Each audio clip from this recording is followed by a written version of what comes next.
Pagi bang Syah, pagi bro.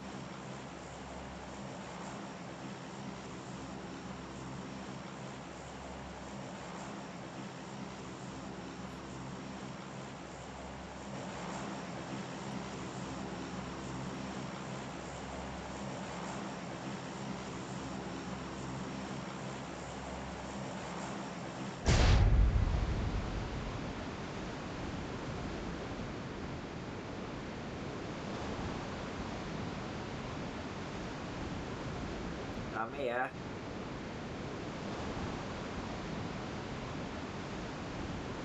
Telat kita bro.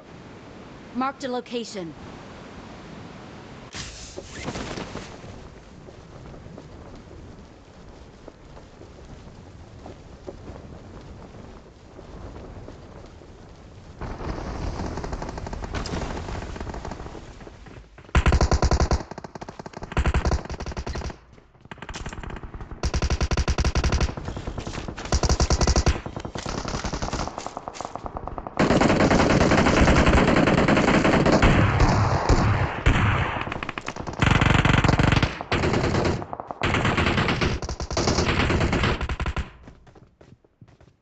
Help! Marked a location. Help!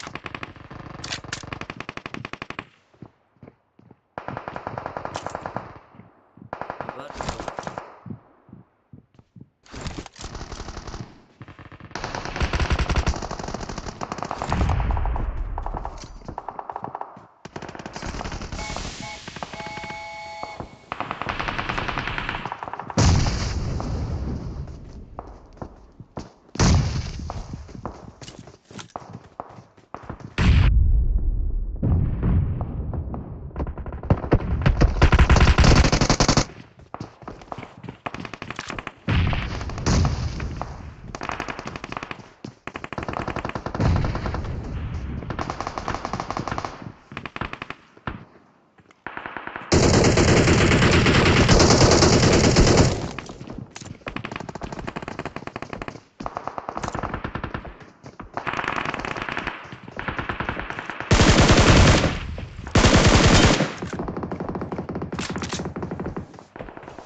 Jam 6.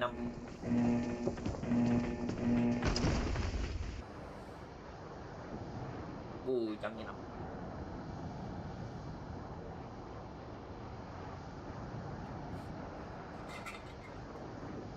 Help!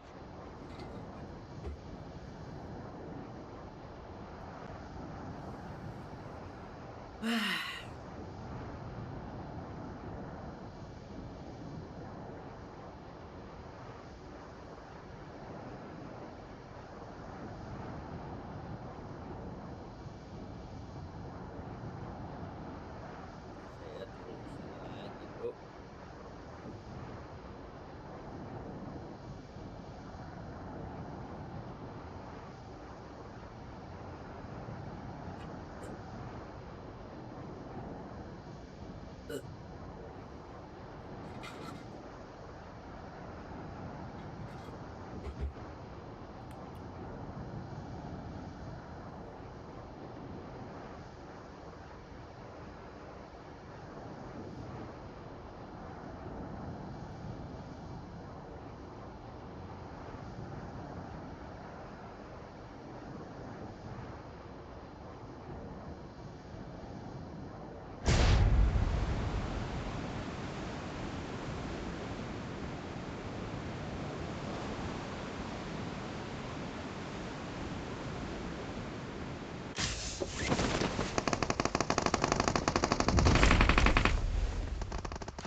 Marked a location.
Don't give up.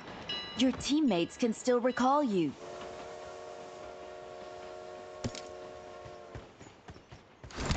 Please Yeah. recall me. Yeah, bro.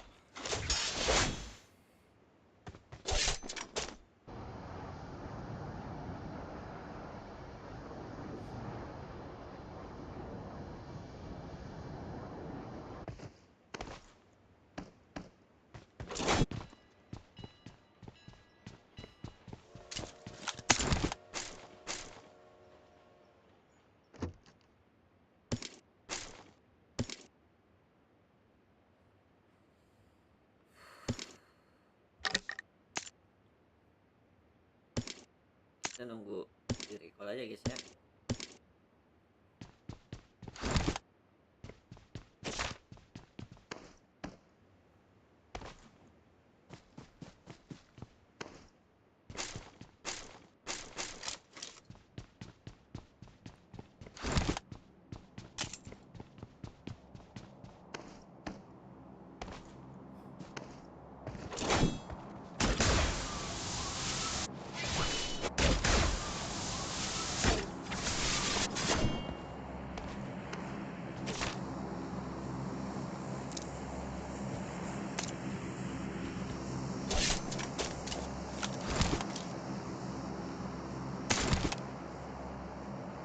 Please recall me.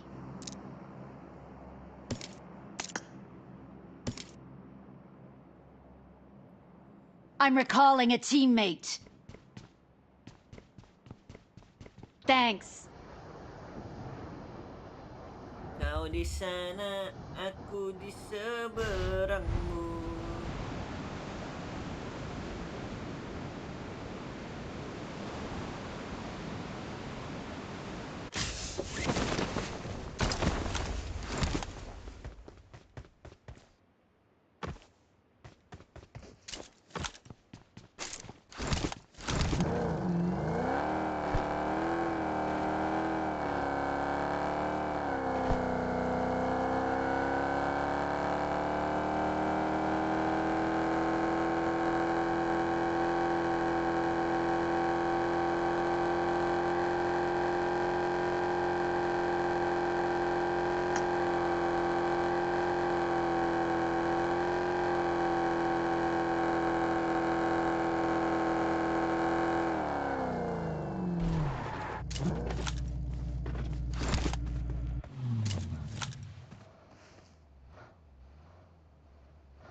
Ini loh, lawan kok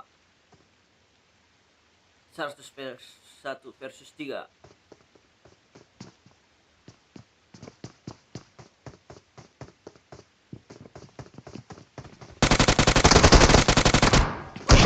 Oh.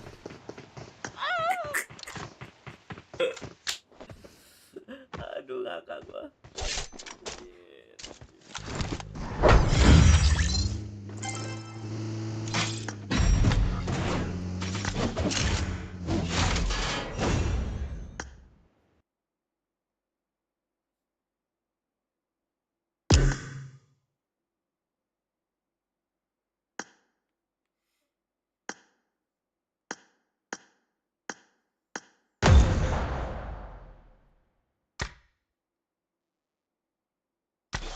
Gas.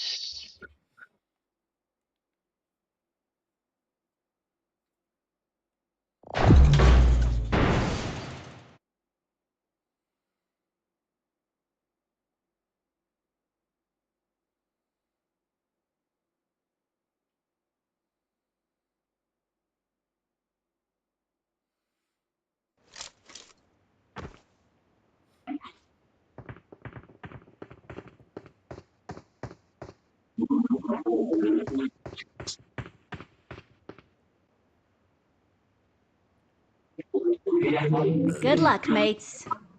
I won my last match. I won my last match. Awesome.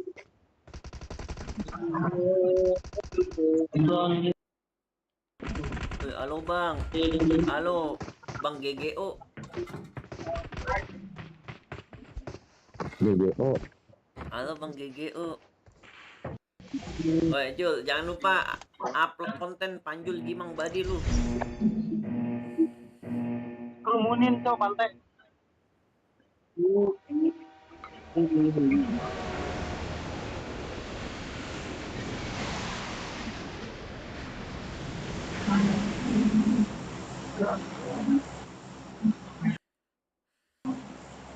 Bang Gero, bang GGO, Zira, Mica.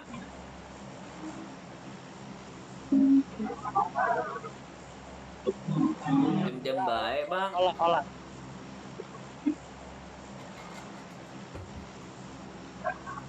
Olah bang, olah. Turun bang. Bang, kok nik bang kok nik lu cewek tapi kok lu cowok bang? Apa bang? Udah posisi ngobrol bang, Lu hode ya?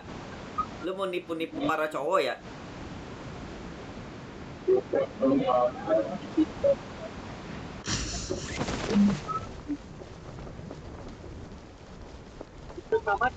Head toward this point. Itu habis oli kayaknya mah. Kayak ngedrep gitu, tok gitu.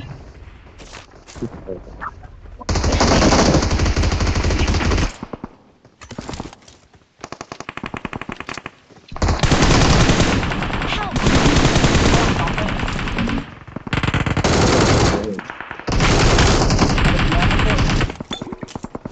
Reset. I got supplies. Ada depan aku.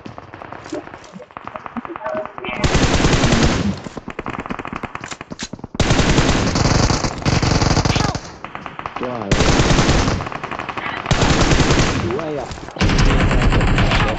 Lah si kurir biji.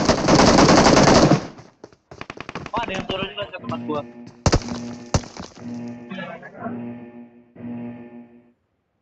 Di dalamnya tadi su. Belum ada armor gue. Bang, lu orang mana bang?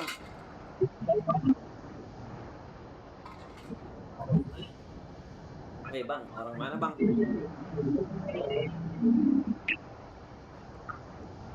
Help! Lama. Alamak. Itu. Nanti gua asik cok.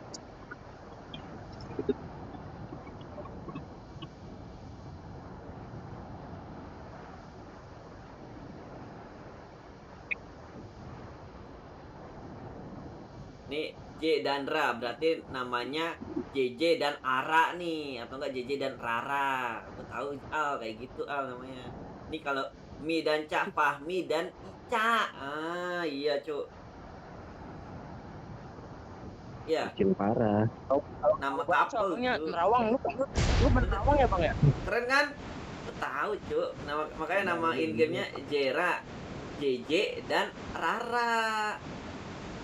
Mica, Fahmi dan Ica. Tahu gua sekarang.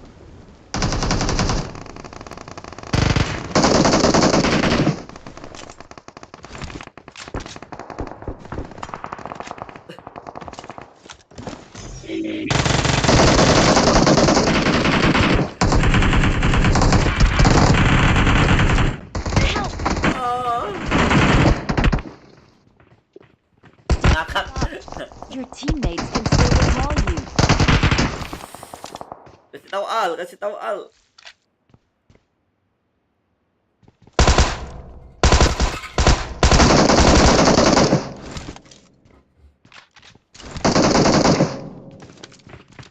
Jago lo.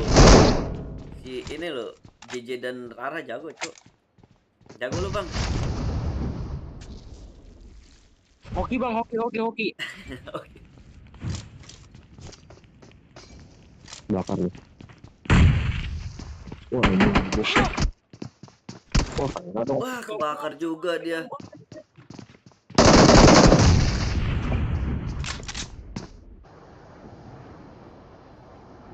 Ada bom deh. Ih, Kalian turun di mana kok jadi kotak lagi tuh? Iya, jadi kotak terus, Bang. Gue baru lihat ada Titan di pinggir laut itu. Itu masal. perang itu. Hah?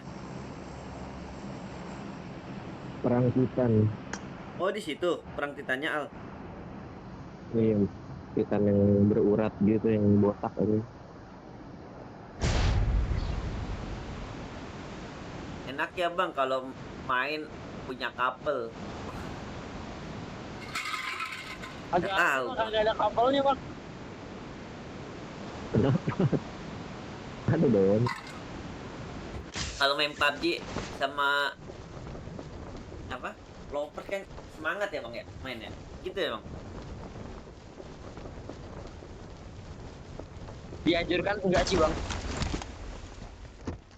Terkontaminasi nanti bang. Tapi emang kalau punya pacar I'm recalling a di game teammate. malah mainnya jadi jelek anjir. Jadi bego. I'm recalling a teammate. Mainnya jadi kagak jago. Thanks. Apalagi yang pro player semenjak punya pacar mainnya jadi pada menurun. Bener gak? Kan nggak kita nih. Salah. Kalau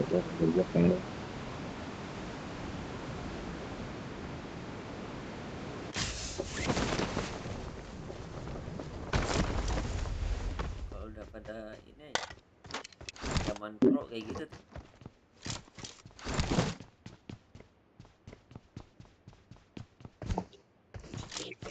Udah bucin-bucin pasti mainnya jadi menurun banget anjir. Pro player. Help! Nah itu ada. Kenapa tuh si Mica tuh? Kenapa dia? Orang kenapa anjing? Woi goblok. Lah? Ya. Dia kenapa, Bang? Ada orang apa gimana? Ada orang kah? Tapi kan jatuh sendiri. Abis benerin motor tuh. Oh, habis dari motornya. Sorry. Watch out! Abis olinya tuh, abis ganti oli. Motornya apa orang? Kan beli rokok dulu, beli rokok. Orangnya ganti oli juga gak sih? Pakai sih betul. Tanya juga.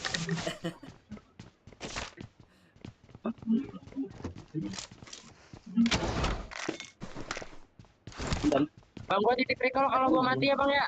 Ya, yuk. Ada RBL Al itu, Bang. Lu main PUBG dari season berapa, Bang? Season 6 bang. Lama juga ya. Jauh-jauh banget. Udah berapa season ini? Sekarang season berapa sih? 13 ya? Season berapa sih sekarang, Al? Lebih 18? Kami namanya 18. Iya 20 ya? 23, Cuk. 23 ya. Gila sih. PUBG umurnya lama juga ya. Panjang ngebaknya mah terus. Ini ngebak gitu.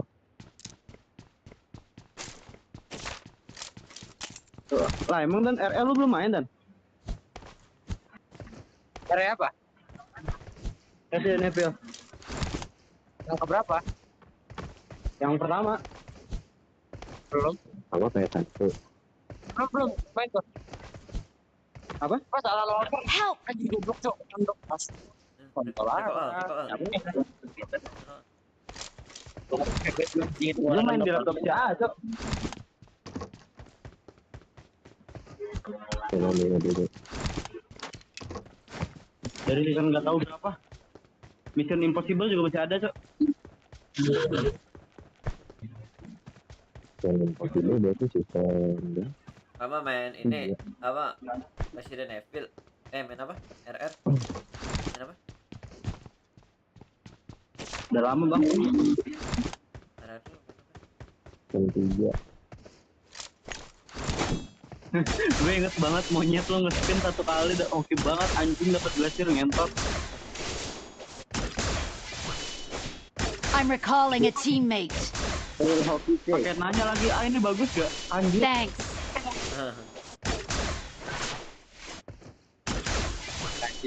Kok gue mati ya? Ya lu turun di atas rel kereta goblok. Kagak tahu, Cok. Gue lagi di motor, anjir. Pindahin motor dulu.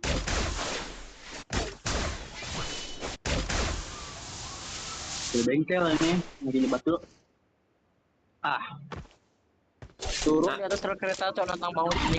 Ngabers. Lu ngabers nggak, Bang? Apa tuh? Ada ngaber, Bang. Kan biasanya motor-motor modifan aja. Agak ada motor modifan. Modif lah bang. Kan banyak tuh ya. Ini Bang, belum nggak mau, malas Buang-buang duit doang ya. top up. Mending top up aja sama aja anjir. Oke, Bang, ya. Buang-buang duit juga, Bang. Anjir. Sama-sama gila. Anjir. Gila bagus Cok, gila Cok. Ada mobil nih tempat gua. Nabrak nih belakang. Shotgun. Ada orang juga sih.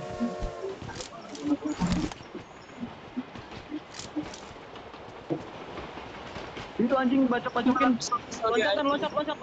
Loncat. Dua dia. Tapi jangan loncat yang klaim. Loncat biasa.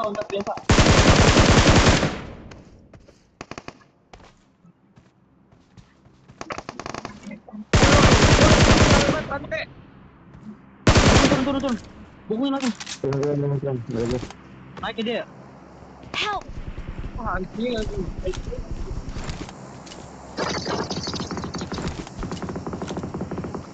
Telat lah Bang. Iya kok. Bang RBL coba nembak lagi Bang RBL. Aduh lagi di atas.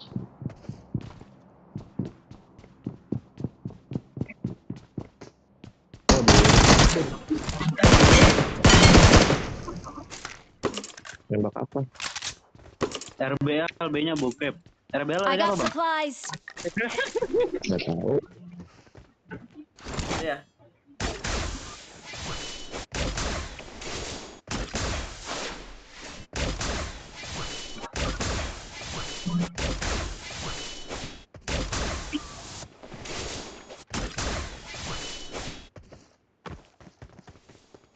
Bawah lu Bang.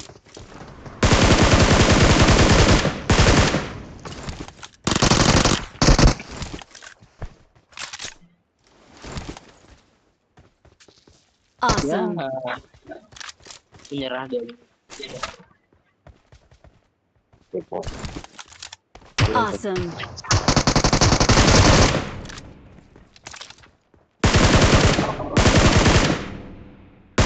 Gua belum ngeluarin 100% skill. Mati kondol men. Itu orang. Orang-orang.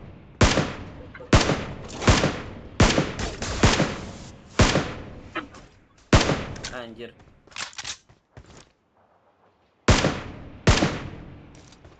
Si Mei.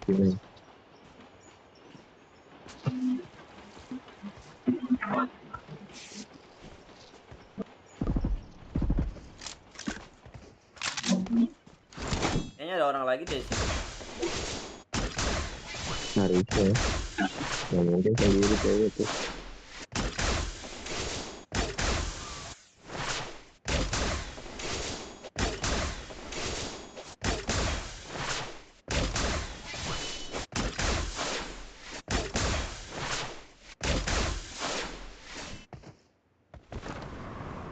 Dan toilet dulu dah. Ngelap dulu dah.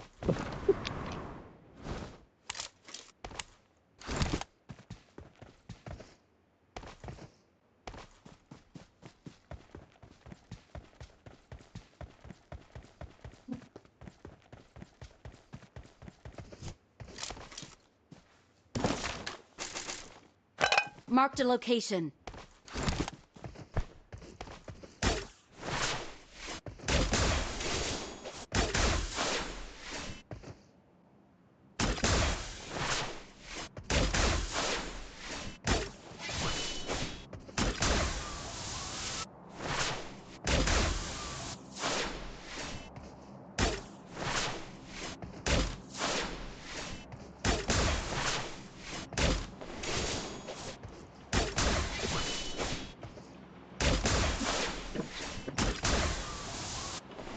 Gas.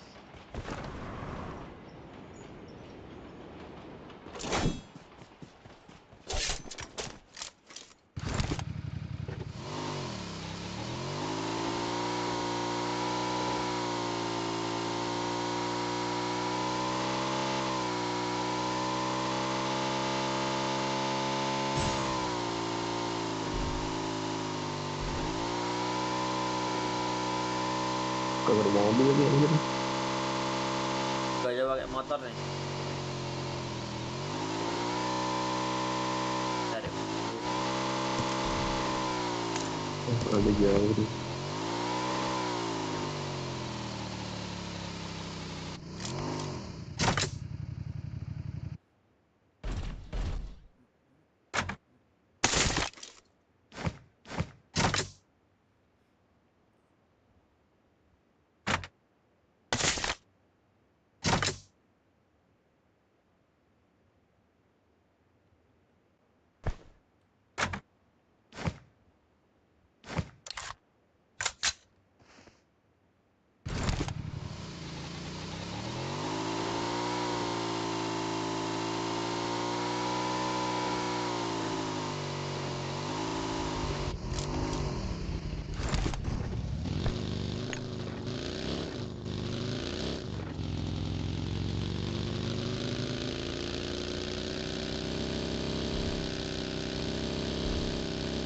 Nih, sama sini ada orang tuh. Ada apa? Tahu, Apa ada? naik roller coasternya udah biasa nih lootnya cok. Apa ada sepatu?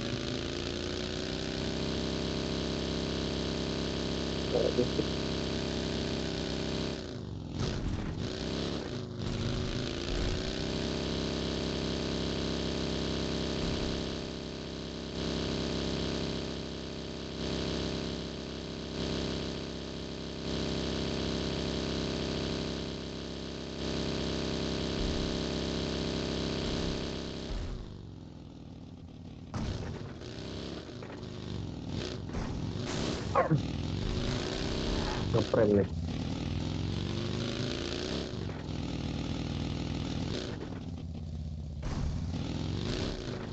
Oh ya ada di rojok.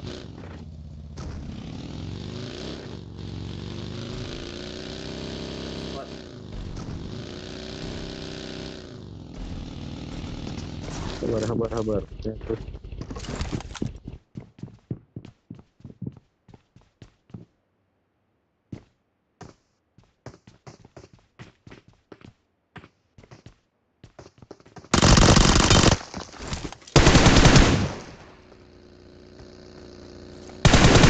Help! Gak mati. Gua ada revive. Anjir, Jalan. ke bawah, Cok.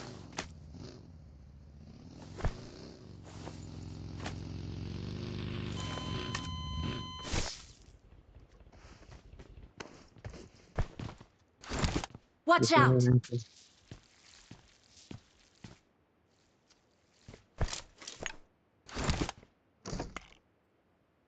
Turun tiket ya. Di Watch sini out! ada juga nih.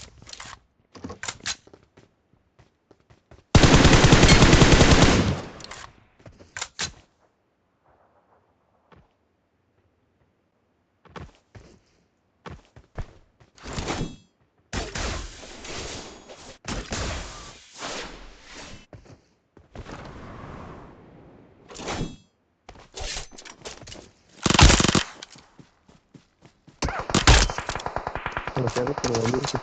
Di atas ya. Help! Kena loh. Aman gua. Sini. Watch out!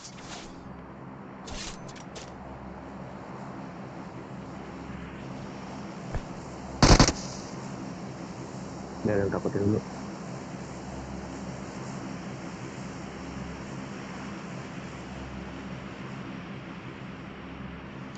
Help! Kena ya anjir lawan. Aduh, beda sekuat ini, Cuk. Datang lagi, bangke.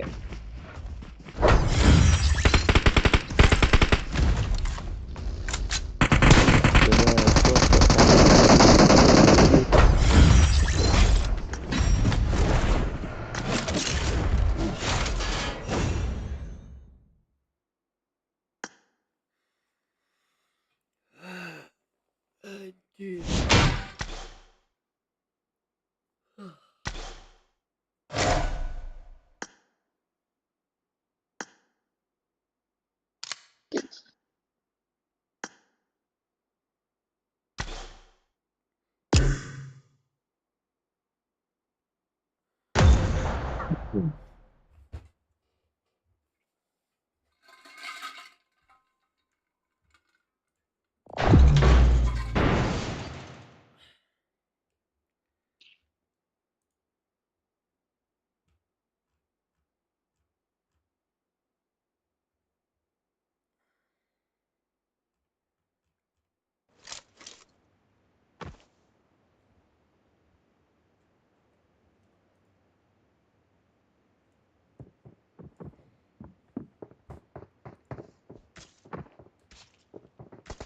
Let's fight together.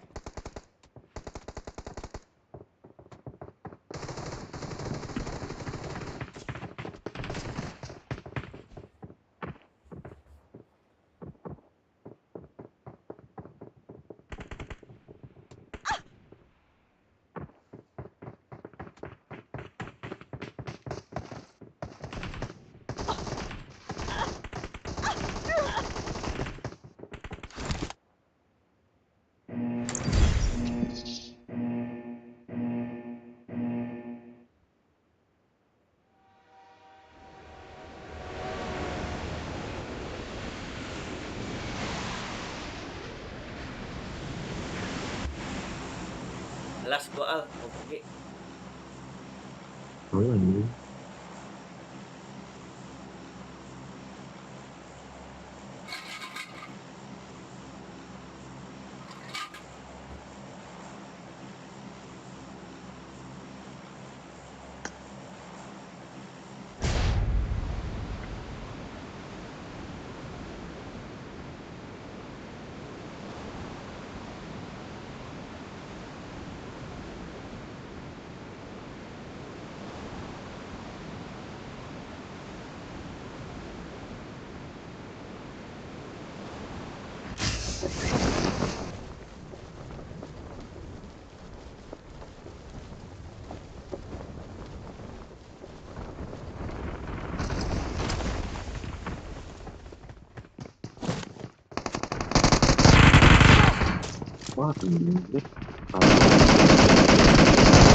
Marked a location.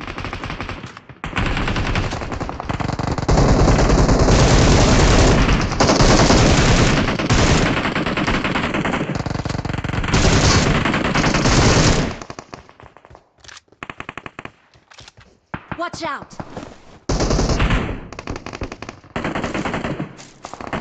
Marked a location.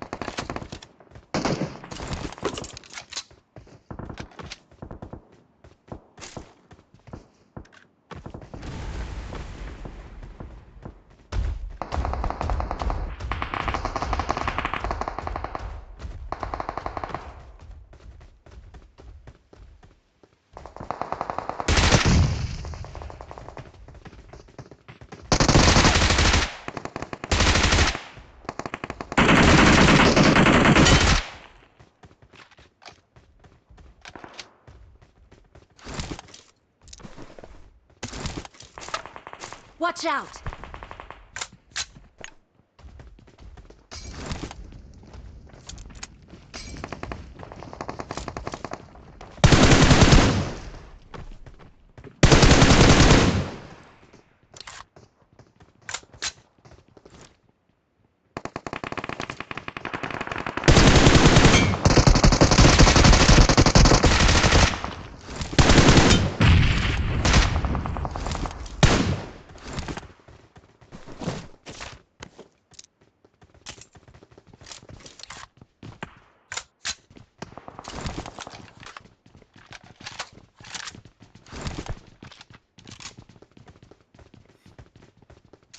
Mana lagi ya? Kasihan.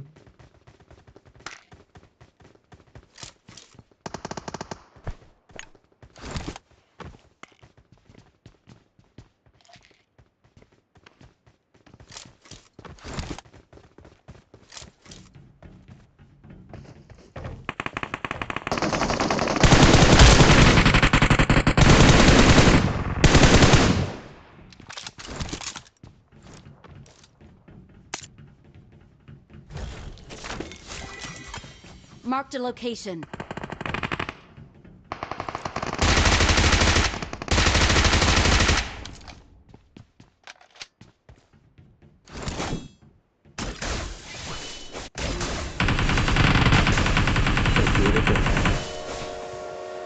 Watch out!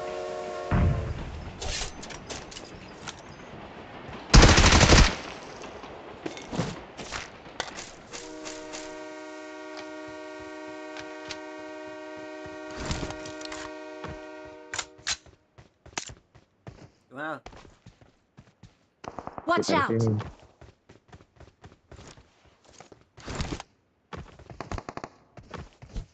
Watch out!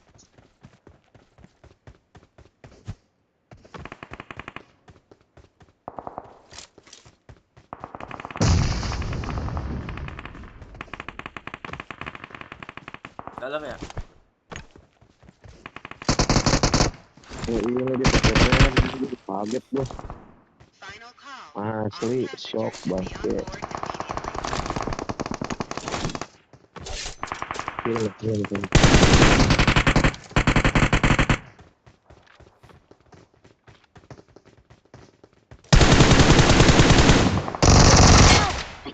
Wah, sakit bener.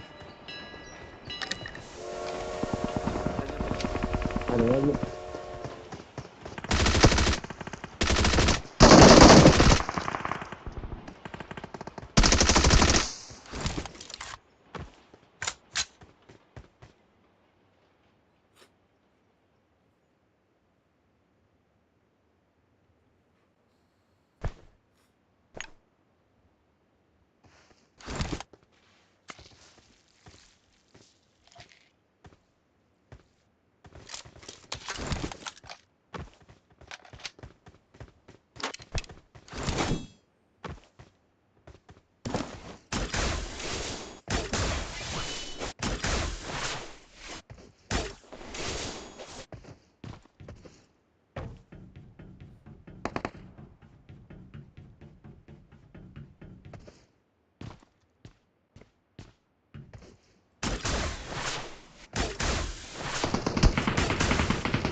Watch out!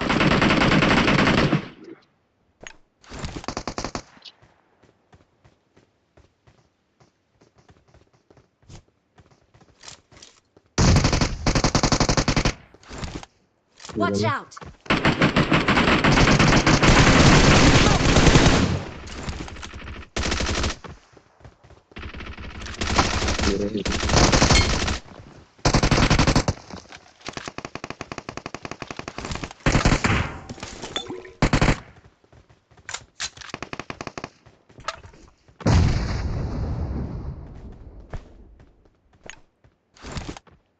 Ada yang ngebom ya? Iya. Ada yang ngebom. Watch out! Iya. Help! Woi, di balik Watch sini out. anjir. Ronald. Nice. Kaget gua. Di balik sini Watch dia. out! Gitu jelas ini. Jir. Cok. Sampai akhir cok. 3 lagi.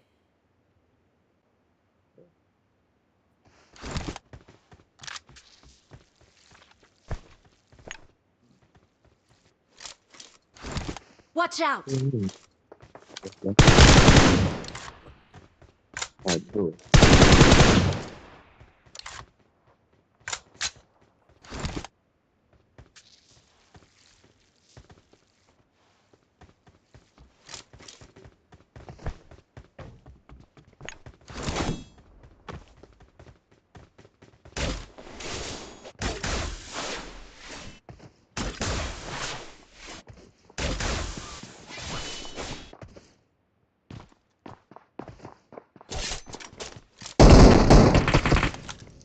Bot. Buat ya?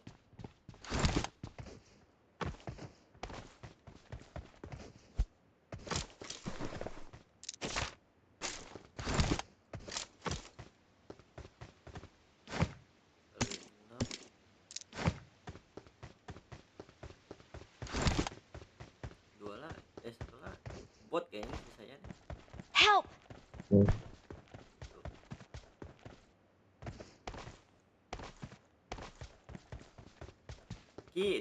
Dinki, weh Dinki.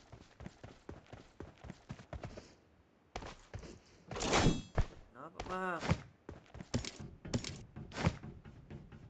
Terus kabur aja. Help! Wah, nah lagi si Dinki. Mau di recall nggak, Biar bang? masuk. Bang Dinki mau di recall nggak?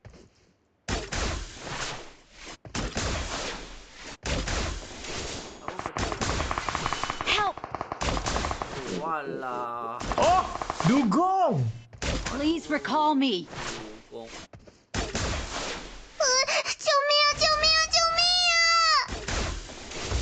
The train is now approaching. Gitu.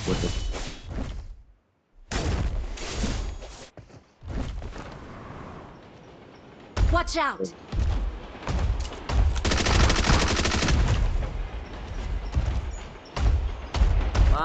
Bang, jangan main ngendok aja bang. All passengers should be on board immediately. Ngendok aja kerjanya bang. Ah, beda orang aja kerjanya. Kalau orangnya itu punya asma, punya sakit jantung, meninggal tempat lu. Lu kena jadi tersangka bang. Woi. Jadi tersangka lu.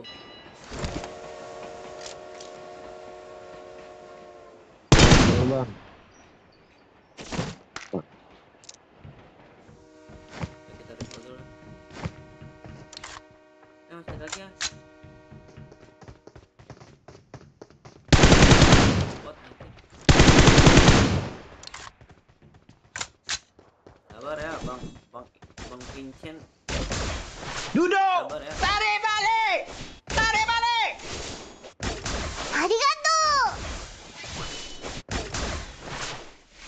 Orang itu.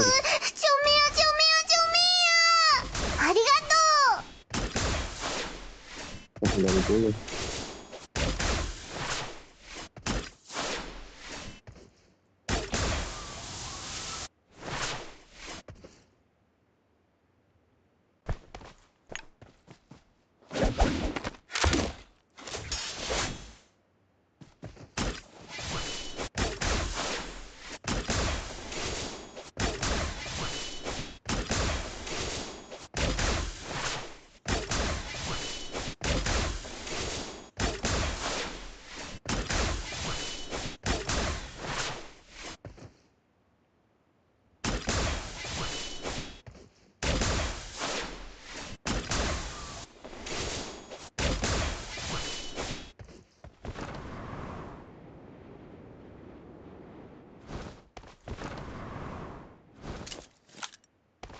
I'm recalling a teammate. Thanks.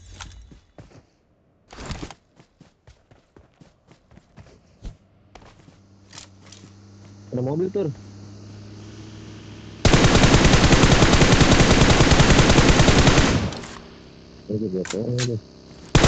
I need attachments.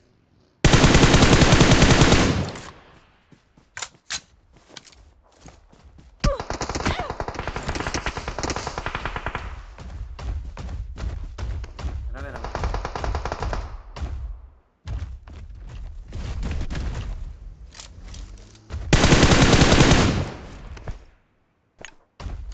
Mobil.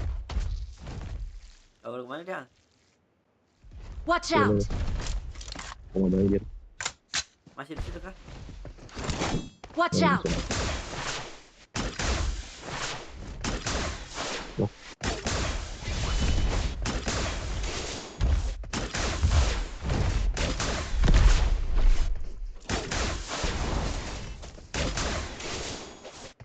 Watch out. Mana lagi? Di sini kan masih. Oh, Help. mantap ya tur. Help. Mati, cu. Iya. Kabur Watch dia. out. Itu mati di mana nih? Oh di Ben. Datang lagi bang. Oh, nggak bisa. Pakai titan aja. Yang nggak putih. Dia udah putih.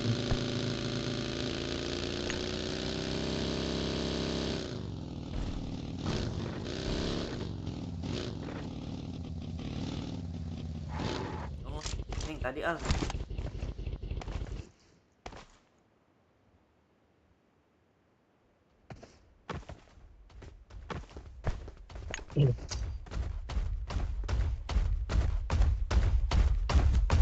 Di rel dia. Aduh. Kita Di atas kan ya. Nggak bisa.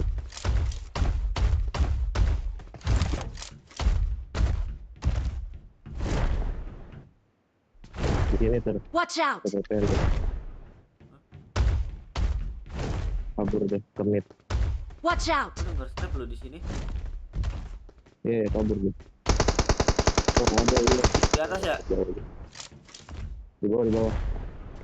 Watch Hmm. out. Help. Ya, Allah jauhnya ada dong. Tuh, Aduh, kena. mendok semua mereka.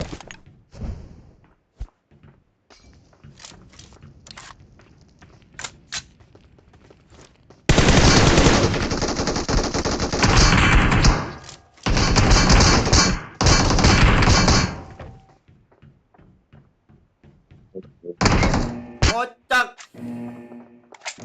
Loh, gue masih bisa hidup Al. Oh iya, di event ya? Event kita belum mati.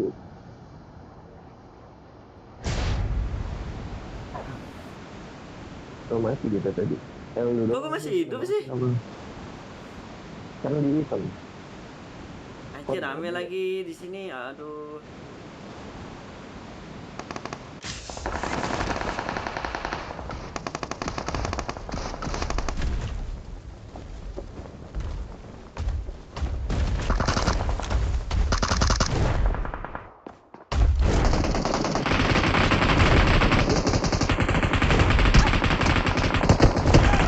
Astaga, males banget. Anjir, anjir. Rame. Udah lah, Al. Thank you. Waduh.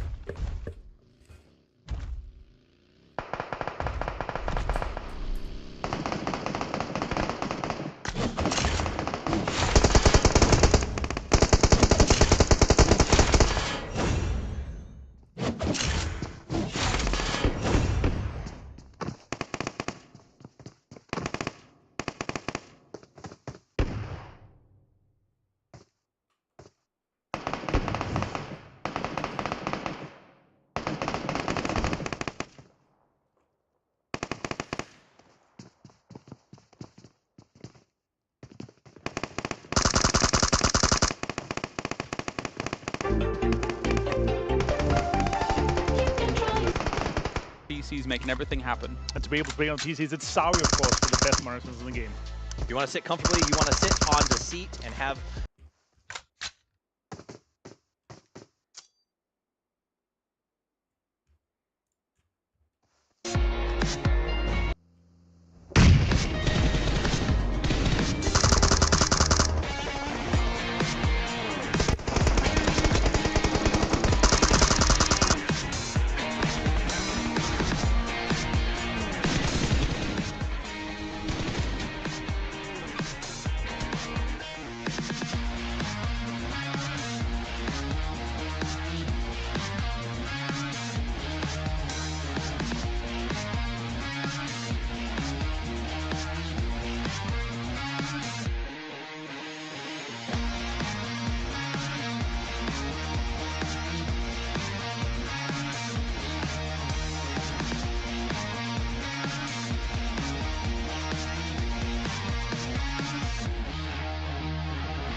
And go!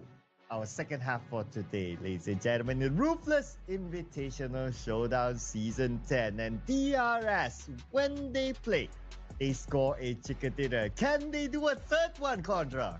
Can they do a third one? Well, you bet they do, because they are currently in a really great shape. I mean, look at how they actually play out the past couple of matches. They are not really dropping any form of momentum, and that's already a very good sign on how much more impact that they can actually offer. But we'll definitely have to see if they are actually on a break or not in this upcoming match, because right at this moment, DRS, they are on a roll. Do we go for a triplet here? I think it's entirely possible. So, yep, Miramar, this is definitely going to be a different ballpark for them, because majority of their wins so far has been from all the matches that they play out inside of Wrangle instead. Ooh, okay. Time to show their stuff in Miramar then. Of course, we are rolling back the groups. Group A and B will be the focus, and DRS will be playing. So let's see if they can actually score this one in Miramar itself. So, predictions. Gotta come up next. Gotta make a decision. Okay.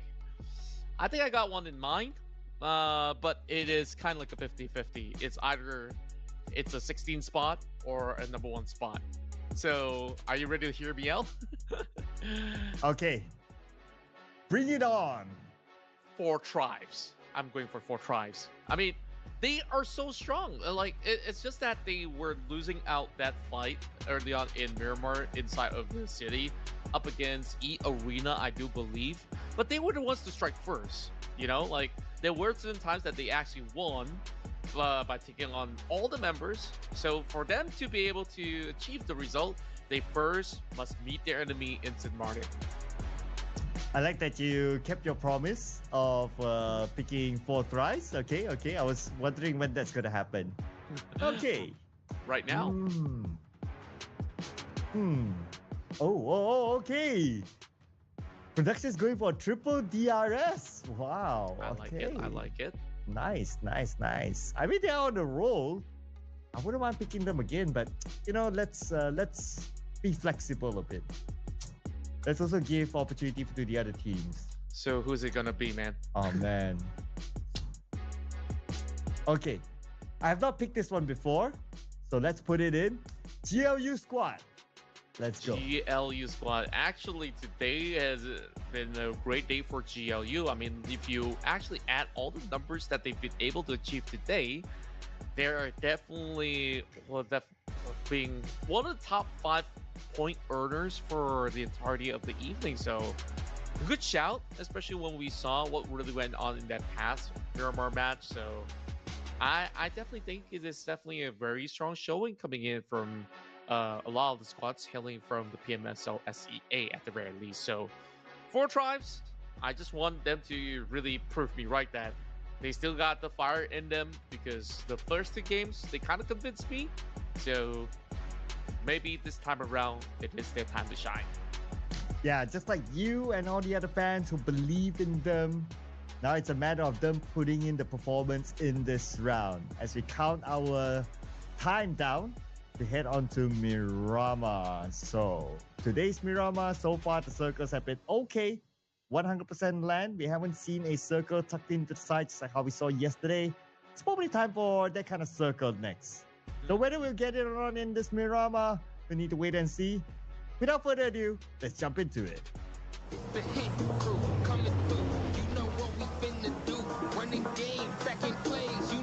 Just absolutely love the scenery every single time we move into this map. This time around, it seems like you might actually get what you asked for. A little bit of a skewed flight, as we can see that it's traversing coming in from El Pozo into the southern areas of the map. So sometimes the flight path might go the opposite way, but for this time, I don't want it to go opposite. Let's go all the way to Los Higos. Let's go all the way down there. Let's go. That I wouldn't mind. That I wouldn't mind. We don't always get a Los Higos island-ish circle. So it's a matter of time right now. I mean, it's been a long, long time since we've seen that kind of circle, so why not? But while we wait for that to happen, of course, we're going to check out some of the potential flash points. We've seen a bit of action in Power Grid. We've also seen a bit of action in Los Leones, so that could be some of the potential clash points here at the very beginning. Yeah, on top of that, I think that there might just be a little bit of an altercation inside of El Pozo. I could be wrong, but take a look at how close the Saber is to Hora Esports. Hora, they definitely do like themselves the La Cobreria as well as Creative Fuels kind of setup. Well, Los Leones, I think that's where the major brawl is going to take place, as we're already looking at DRS dropping in first and foremost, getting themselves those loots. But are they going to be able to at least hold out some of all these other players? We're looking at pretty much the Car 98K without any scopes. That's going to be pretty hard to maneuver around. Baseline immediately goes in for those vehicle securance, while they dive directly over the course of the hilltops. And no early action, it seems. Okay, not for now, but okay. A few gunshots, but oh, okay, I didn't expect that to hit. Wow, okay, knocked down Mr. MVP, Killer YT. Not a player that DRS wants to lose. Boy Donkey still not eliminating him. I don't know if DRS wants to make a U-turn, because Faceland is coming by too, so it's unfortunate that they will lose Killer YT, the main guy. I think they're actually going back for him, but it is definitely a risky attempt. Potatoes does actually secure it as he quickly moves out. I really gotta commend. I mean, Boing Donkey, they were so sharp on their shots. Potato now added to the roster so far, really supplementing what they could really bring to the table. Because this was one of the ex-members of Alter Ego, if I can recall. That was like a couple seasons ago, and he's still proving to be so sharp, even despite not having scopes on that AK. And even on the other end, one of his teammates was holding on the vector to be able to clip that from such a distance away. That was super impressive. Yeah, I know, right? And that was while it was shooting on a moving vehicle Hmm. and a covered vehicle. And that was definitely something there. And they took out the main MVP, Kilo IT, so that's a flex. But that's not good for Kilo IT because he has a chance to chase the daily MVP. But their day is still not over yet. They still have one more game to go. So we'll see how it goes for Killer YT. But for DRS with 3 players, we've seen it time and time again, especially yesterday. Teams played with 3 players, but still able to score chicken dinners. So for DRS, especially the fans, don't lose hope. They're still in the game. True enough. As a matter of fact, I mean, today has been the biggest leapfrog coming in from DRS, right? Last we saw them, they were somewhere in the midfields. Now today, moving into the top three after getting those back-to-back chicken dinner wins, this goes to show that all it really takes is sheer focus, and the team will be able to really come up ahead. So who knows? Maybe all hope is not lost yet for those who are currently at the bottom. And I'm staring down at Claw, who's currently having 35 points, very close to the dead bottom. So a little bit rough, if you ask me.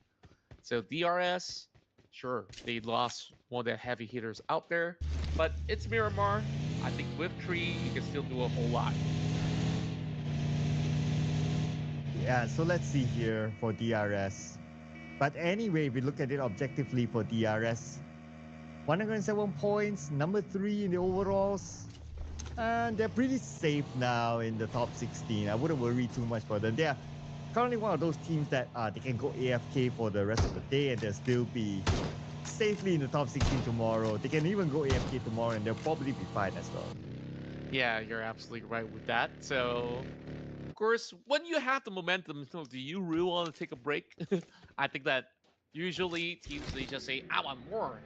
I could do better. I could just top my previous record time after time. So I guess that's going to be the main objective. But of course, with what really went on earlier, it might have actually hindered some of the progress that they really want to achieve now that, like you said, it's just going to be a slight disadvantage as compared to the rest of the party.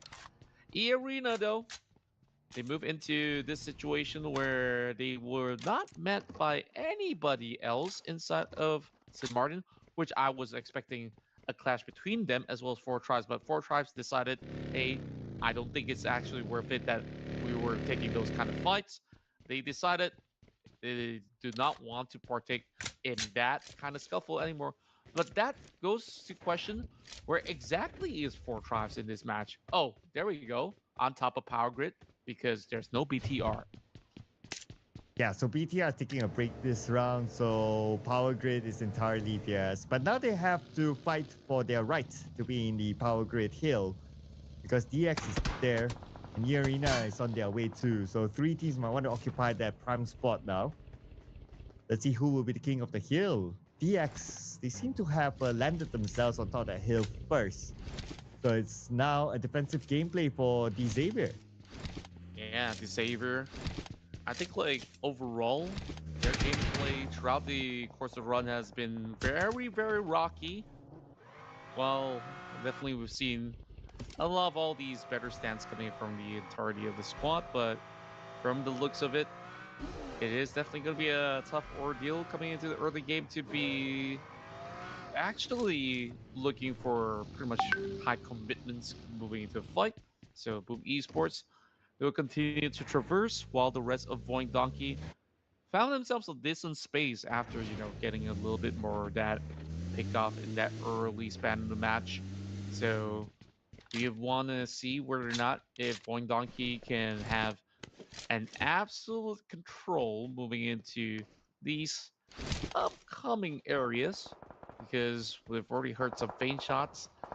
And it's actually going to be Reigns Esports that gets tagged by Alter Ego. Here comes the shots by Badru into the building. Oh, but the nade came by Refuse to knock him back down. Really securing their elimination point. Rest of Alter Ego, they're on the other side. Dog will be taken out. Now Alter Ego, they're moving in. They don't want to put Badru's life lost in vain. Azil is the only one in this building. Refuse is on the other side, cooking up his own nade. Azil on the second floor, prepping himself for the incoming Alter Ego. Launch the nade onto the outside. Closes the door. Buys a little bit more time for himself. Oh, wow. Hardship the circle as he moves further and further over on the northeast side. But Zyle now trying to actually negate any form of shot towards his side. Alter Ego now sitting for the notes. It is going to be a pump shot over on the side of BX to be able to go for one. But Nylon is still pretty much ready over on the top course. So we'll be able to save him just about time. Top has now moved right in, now challenging Alba. Alba just hoping to pull up some defenses for the meantime. Buy enough time for them to go for a reset. Top on the lower ground, navigating around the smoke. Really not helping him. He's the final player for Reigns Esports, eliminated by Alter Ego. But Alter Ego is still not out of it yet. Which other team is actually shooting at them? It is Champions Esports from afar, knocking down the members of Alter Ego. And here comes the champions. Ooh, wow. Immediately dropping that fake nade. It does actually come over on the BX.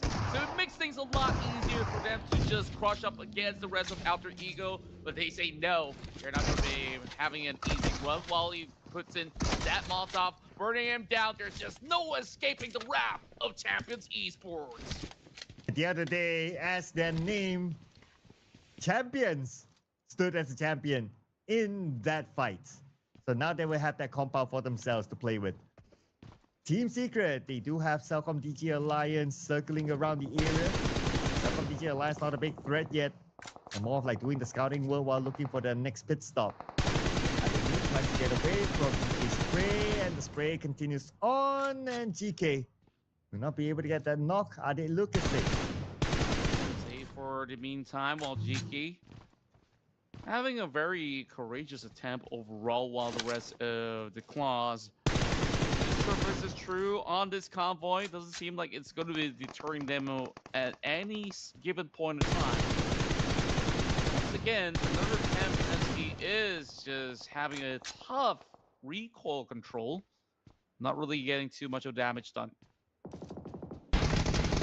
Elimination free. Cellcom DG Alliance, they met with Claw. They got one, and then they got Bobo Fu. Okay, Cellcom DG Alliance, the moment they arrive, they wreak havoc on the Claw. Or one player of Cellcom DG Alliance down, but Adi Luke is there to be the security guard. Popping up the smoke as a security measure as well. While FaceFan is going up against Hora Esports somewhere else, Sky knocked down. Another top MVP that needs to be saved now. Yeah, it seems like it is going to be taking a little bit more of a form of time, as we're going to be looking at the rest of Champions Esports to have the furthest distance away to actually cover room. But take a look at how crowded it is on the far west as well as the southern portion of the map. So we definitely will expect a lot of all these fights to be breaking loose, moving into these quarters. So it is definitely pretty daunting. The rest of FaceTime this match should at least get 1 point back, while the rest of GLU have infiltrated into Hacienda del Patron to challenge up against DRS and greeted with a grenade coming from Gante. Beautiful nade there by Gante, but he needs backup though. Is he the final player? No, he's not. The other members of DRS coming in to back him up, but Gante, another knock! This time on the Xbox. Beautifully executed. Now the rest of DRS will need to come in to support him, while Noel tries to fend them off together with KF alongside him. And Gante sends a nade into the building. But it's TQ go for 4 tries until they get a knock and an ending onto Xbox. GLU squad now falling apart in the hands of DRS. But GLU squad KF tries to fight back though. As KF now tucks inside the corner, takes his time to heal up. such a tough fight for them to actually take right now. Rest of the RS still getting punished, but that grenade saves him in time. But did he actually get the kill over onto DRS? It seems like that might actually be the case with the members of Four Tribes also moving right across. So T24, they managed to at least blow up DRS in the process, where DRS can only afford 1 point in this match. And DRS, well, after a double chicken dinner, scoring 1 point only this round, it's okay, it's okay. I mean, they're still pretty comfortable up there. Whatever happens, they will still be very comfortable in the top 16, without a doubt. Now, looking at E-Arena, they have Hora Esports to deal with on the other side. On the elimination field, we have champions Pubg going up against ASI8. The zone took out Urcas. Ooh, looks like someone's spending a bit too much time on the outside.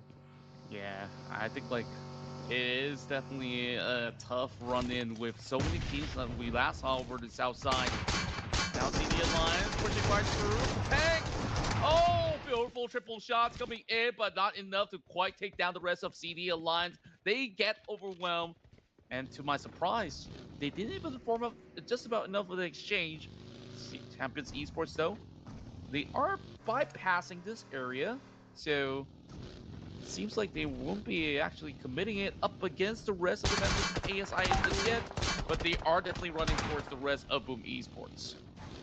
And circle closes to not too far from the middle. Boom Esports has the middle circle. In it, they have Void Donkey as well. A lot of teams playing by the edge of the circle at this point. Team Secret has Cellcom DG Alliance to deal with on the other side. Oleo now down on his knees. Zeros continue to lob nades across onto Cellcom DG Alliance, hoping to land something onto them, but so far nothing connected. Typhoon up on this high ground with his smoke launcher just to cover his side in case anyone surprises him there. Yeah, it's just prepping for some of all the worst case scenarios while they are getting a little bit of a sight. Zeros doesn't want to partake in that battle just about yet. Four Tribes now having some commotion with those shots coming in from the side of Lamborghini. T24 trying to at least cover some ground, but it doesn't seem like that's enough to save Fallout at the very same time.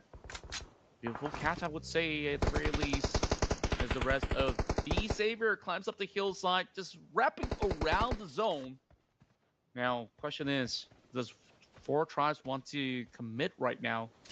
11 teams still remaining right now, while the rest of the Savior hoping to at least create a little bit more that safe distance, but not too much for the side of Champions Esports. They got plenty of all these rooms that they need to actually fend off, while the rest of teams recommit towards their area. The Team Secret still has this high ground. See if they can make the most out of it. They're all forming on this high ground still to play the gatekeeping role against all these teams on the outside, including Fourth Rise. But Fourth Rise T24 managed to slide into the circle. On the northern side, Hora Esports, they're now busy with Baseland. Supreme shoots! Supreme. Fortunately gunned down. Sleepy will need to heal up quickly. Yeah, he's got barely enough space, but Sleepy does manage to heal up. The nades now to be cooked up, but I'm not too sure if this is going to be a clean toss. The rest of FaZe Clan, they're about to form up all together. Working in tandem, opening up the doorways, trying to bait out Sleepy with his UMP at the ready. Does have the Molotov just to buy a little bit more of that space, so he is definitely creating a little bit more loophole for Haidami to be able to join right in a moment's time. So we'll have to see if they will be able to form a response, because Sleepy has been knocked down. Alright, now down to Haidami, the only player left for Hora Esports. Space can continue on with Canary and Shopper. Firing his nade, he sees his target right in front. Haidami receives a decent amount of damage. Now he's pretty low, he needs to heal up again. But at the same time, Baseline will need to say hello to the blue. It's going to close up onto them. And this blue is a stage 4, moving to stage 5 kind of blue. It's going to hurt a lot when it moves to stage 5, especially. Shopper! Gunned down by Razak from Void Donkey from the side. Oh, wow. What an angle. And spaceman this time being deterred, but the grenade does actually fall perfectly into place to shut down Horror Esports. 11th spot. Not the best that we've seen out of Horror Esports, but hey, it does suffice for them to still do a little bit more of a maintenance, adding a few points on the table. Look at this situation right now. Boom Esports unchallenged, still in the middle of the zone. Void Donkey. They're holding over and off. Very defensive area where all they really have to do is just to single out the opposing team over on North Point, which I deem to be... Was that Team Secret? No, Team Secret's actually challenging Champions Esports at the moment. We Atomic by this hillside. Doesn't give a good view to Team Secret. Frankie comes down, takes a bit of risk. While Baoja is busy, he managed to get zeros. Frankie will be gunned down. Now it's only Typhoon left for Team Secret. And Typhoon does not have to circle. He has to move forward. Will he be able to save his teammate? Baoja definitely will be able to save Atomic. But it's all about getting into the circle next because we might say hello to the blue now. Yeah, now the rest of Champions Esports will just have to clear out the final member of Team Secret. 3 clean kills for the side of Kino as he's been able to just add more points to the tally for the rest of Champions Esports. But Typhoon, where exactly is he going to run? Because 4 Tribes is actually pinning him down over onto the course of the quarter. Boom Esports also looking around. So the rest of Champions Esports, they got a clean passage. Kino now calling for the Cavalry to also join him in return so that they can actually pave their way right through. Typhoon, he's kind of stuck right now because Naki has unleashed quite a number of clips towards his side. And Noki is the one aiming down Typhoon, but who's shooting at Typhoon is someone else. Anyway, Noki, this 3 doesn't give you a good line of sight, and the point is stolen away by Levi's from this area. Noki could have gotten it, but maybe he can get it out of Levi's next. But Levi senses something, he moves away. Yeah, that's just smooth criminal moves coming from the side of Levi's. Well, 4 Tribes, they also do have to reposition as a lot of all these players coming from the outskirts are starting to tag upon them. The rest of Boom Esports, though, what a region to work with. Let's take a look at all the angles that they're actually getting through the valley. It's kind of absurd, but we'll see whether if they can actually convert this into a big advantage. Because if they can see all those angles, people can see them too inside the chat. And Yummy scoping down onto Joker. Just waiting for Joker to come out of that compound. And Joker will be forced to move up because he's in the blue now. We're talking about stage 5 blue. It's coming to stage 6 soon.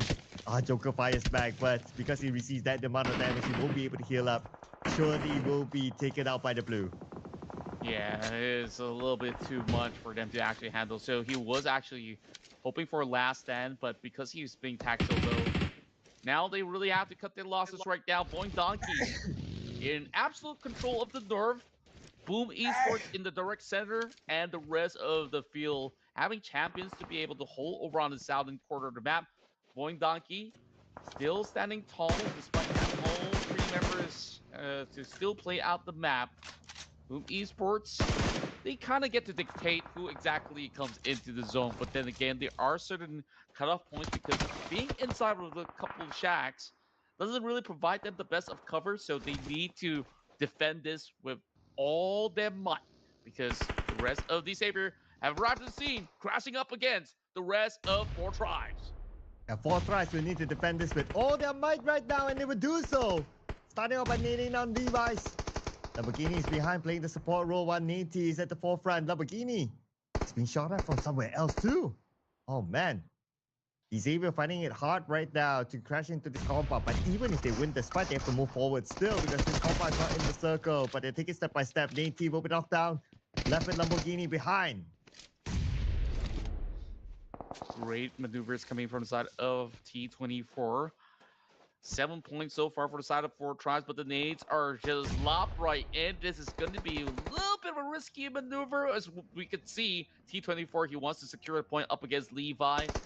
Any point they can take right now, they will not leave it behind. 8 points now secured for the side of 4 Tribes. But more to go because the rest of Champions Esports, they're about to lock them down into this small little stack.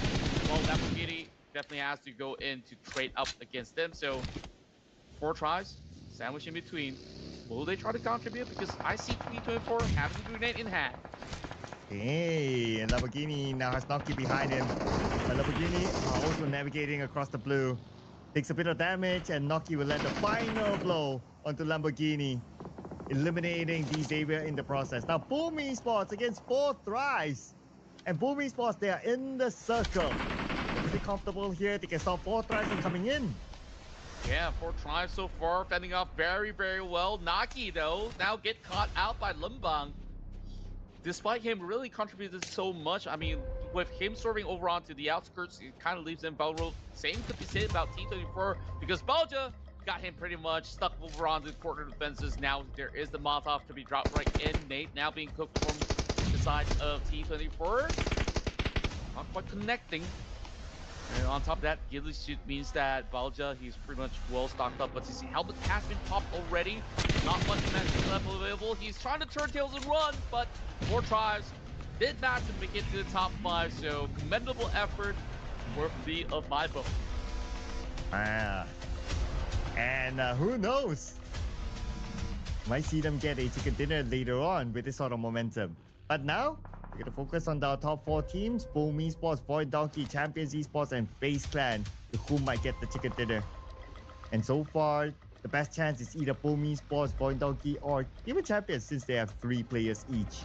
But the team with the best position in the circle as of now is Boom Esports. But that might change in about 10 more seconds as we head off stage 7. Stage 7 is definitely gonna be a little bit more of a tactical warfare coming from all these teams. It really depends on the zone. Most likely than not, it will close directly towards the center, like I've just mentioned.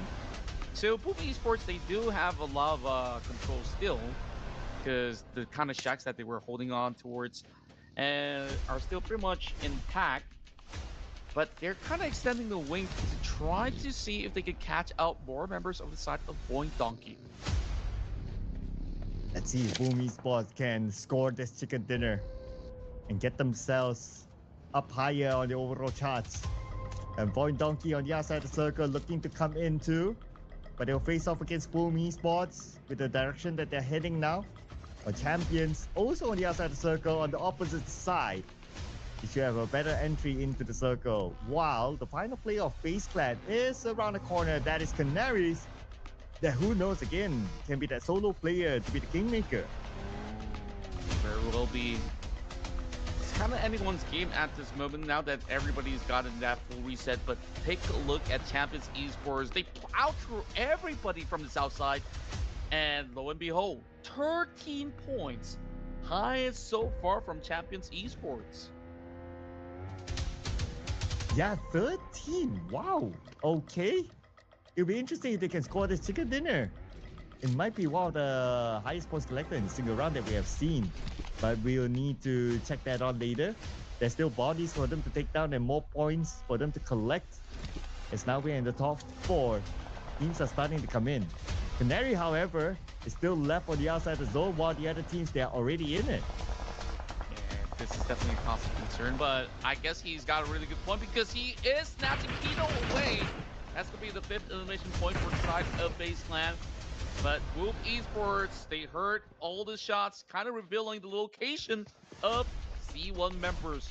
Atomic now has to defend 1 versus 2. Hiding behind a rock, and there's barely enough space for him to actually play around with double tag team with Yummy to be able to secure the point. And from afar, it's going to be Zeta taking out Balja. And that's going to be the unfortunate end for Champions Esports. Now it's going to be the Indonesian connection. Void Donkey and Boom Esports. A 3v3 for the chicken dinner with Circle still favoring Boom Esports. While Void Donkey, all the players will still need to come in. In fact, all of them need to come in. Lembang taking the proactive approach to scout out the members of Void Donkey. And Potato is the closest to him. He should have the audio queue knowing where they are.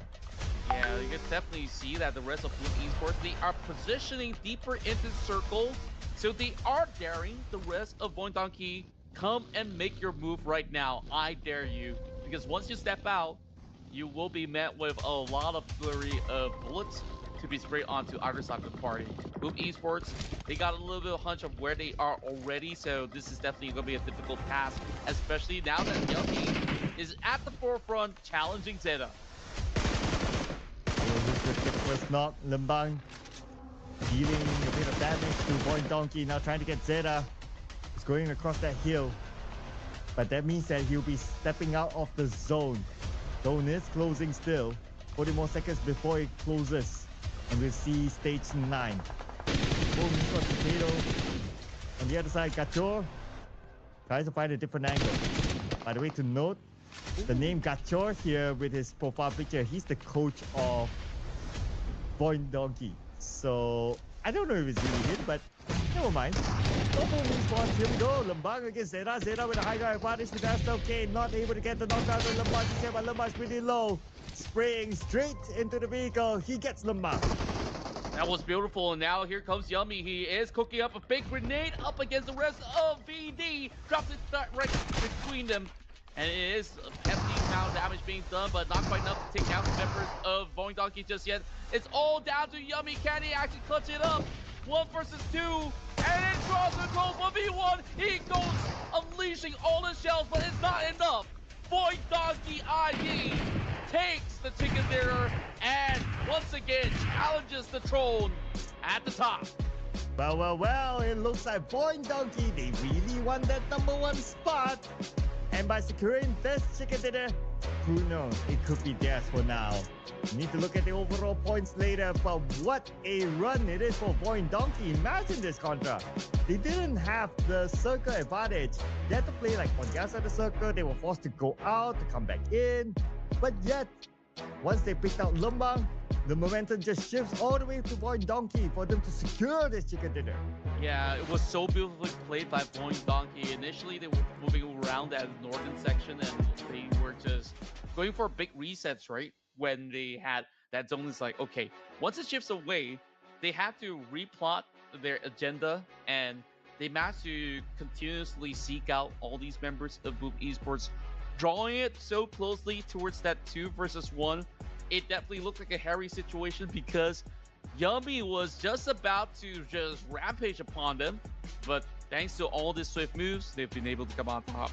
And if you're telling me that this is the coach, look at the damage output he's actually churning up, that he's matching up to these players. Well, disclaimer, if the coach is playing, that is a big if, because, well, in this kind of off-season tournaments, they always do this, like, oh, they use a pseudonym, or they use their coach name and profile picture. So we don't know, unless they come clean to us, right? But anyway, we're gonna just take it at face value here. So great work, coach. Wow, so much damage by the coach. Wow. Yep, and of course, that being said, does Void Donkey reclaim that position at #1? Because Horror Esports have been holding for quite some time, and now that they kind of slide down the pecking order because of them falling short at 11th spot this match, so I think this is a very strong challenge, especially even Boom rising up at the same time, securing a top 2 finish. But when we move into this huge rally, C1 as those 4 tribes, they secure plenty of elimination points throughout this course of Miramar, so they are probably ahead of Boom Esports just by the sheer numbers. Yeah, and speaking of Boom Esports' numbers, we're going to compare the numbers and also Void Donkey. So Void Donkey, 12 eliminations with the amount of damage, 2,057. Oh, that's a lot of work done by them. But the one that tanked a little bit more damage is Boom Esports, just by a bit, as compared to Void Donkey here. But of course, the one that matters is the elimination points collected by Void Donkey. For Boom Esports, it's only 4, but that's because, well, that's the thing that if you get the circle, the downside is that you probably don't see as much action, so your chances of securing eliminations are not as high. But the one that see a lot of action is the MVP this round, Zeta from Void Donkey. 6 eliminations, 1,083 damage. Yeah, he's always the reliable member for the side of Boing Donkey. And despite, a lot of all these shifts on how they are playing their rosters, I think that they always have the brains and the bronze to actually match it all. And Zeta usually being the bronze overall. So it is definitely some huge numbers that he's been able to churn out, securing himself 5.8 MVP points. So definitely can work on those utility usage where I think majority of these teams they're just going out guns blazing with their DVSs. So of course we can never complain about that. Well, joining Zeta is going to be Balja and Atomic. These duo brought back a total of 10 points for C1 Esports. Wow, just by this duo, amazing stuff, amazing stuff. I mean, Champions Esports, they're looking to be something, a team that we can look forward to even in the professional matches here moving forward. They are showing a lot of promise here. And coming into the match leaderboard, Boy Donkey 22 points, Champions Esports 19 points, not too far from Boy Donkey, even though they were not in the top two. 4 tries at 12 points, and then we have Boom Esports with 10 points, so that's pretty nice for them. But not so nice for Claw Slayers, 0 points, when they are one of the teams on page number 3. So that's not the kind of result that they would have wanted. Yeah, it's getting rougher and rougher. I feel like mathematically, is it still possible for them with only 2 days of play? I mean, there's still 2 more games to play out for tonight, so I'm hopeful that Claw Slayers can at least gain a little bit more of a better stats. I mean, they just got to do it a little slowly though compared to the rest of the field. Zeta not only is the MVP, but he's also shot the longest shot inside of Miramar, 335 distance coverage in meters, while the rest of the stats is I would say underwhelming on the troll bulls, but also understandably so, because a lot of it was involving high ground, low ground fights, and also close quarter combat. Well, here comes Point Donkey taking back their throne. Number 1 with 147 points. We're still at 6 teams with more than 100 points, but look at number 7 and 8. Champions Esports and 4 Thrives, both of them at 99 points. The next time they play, they should be able to get that 100-point mark. If they can't, then, well, something's missing. Yeah, it might just be the case. So, that being said, kudos to them to be able to really make such a huge climb. While FaZe Clan as well as Boom Esports are also going all the way up. To me, Boom Esports have been phenomenal today. Remember the last we saw them when we start off the day, they were on that third pager, and here they are into 11th. Welcome to page number 2 at least with 83 points. Nicely done by Boom Esports. They had a rough run throughout the playoffs until right now. But that means that another team needs to be traded off. And that's going to be Talon, dropping to number 17 on page number 3. Obviously, a lot of unusual names that we thought that wouldn't be here, but they are here for some reason. But still, there are games to go. So let's see for Talon, Reigns Esports, Outer Eagle 79, GLU Squad, ASI8, Claw, and Tora. Because they will at least have 1 more game to go today, or maybe 2, depending on which team that we're talking about. Yep, and that being said, I guess that this wraps up our Miramar run for now. We still have the other 2 maps to go. So we'll take a quick break. When we come back, we'll bring you more Ruthless Invitational Showdown Season 10 action.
It's day 4 of the playoff stage, and we have 2 more matches remaining. And of course, moving into this penultimate round, it is going to be high stakes involved for the teams to put their level best of a performance for them to get closer into the final stage where only 16 best teams will make it through.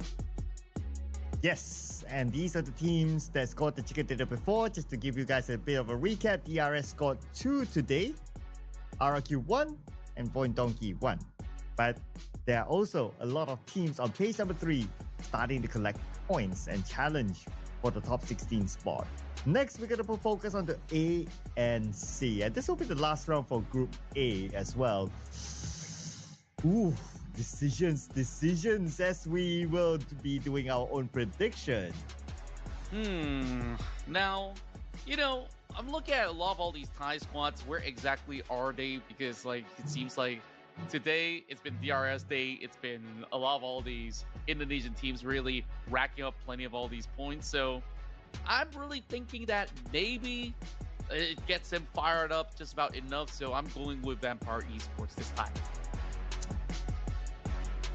Okay, so you're going for Vampire. Interesting. So hard. Never easy. I want to vote for a page 3 team, right? So let's bring on our homeboys. Sem9. Oh, Sem9. Well, if you get this one right, man, you're just a miracle worker, my guy. I mean, 3 already for you, and if you can get Sem9 right, I think tomorrow, I think you'll be blessed with a whole lot of good stuff. So that being said, even Productions joining me with Vampire Esports. Oh, so that is definitely fun times. I wonder what does the chat say though for Full Hearts or Esports.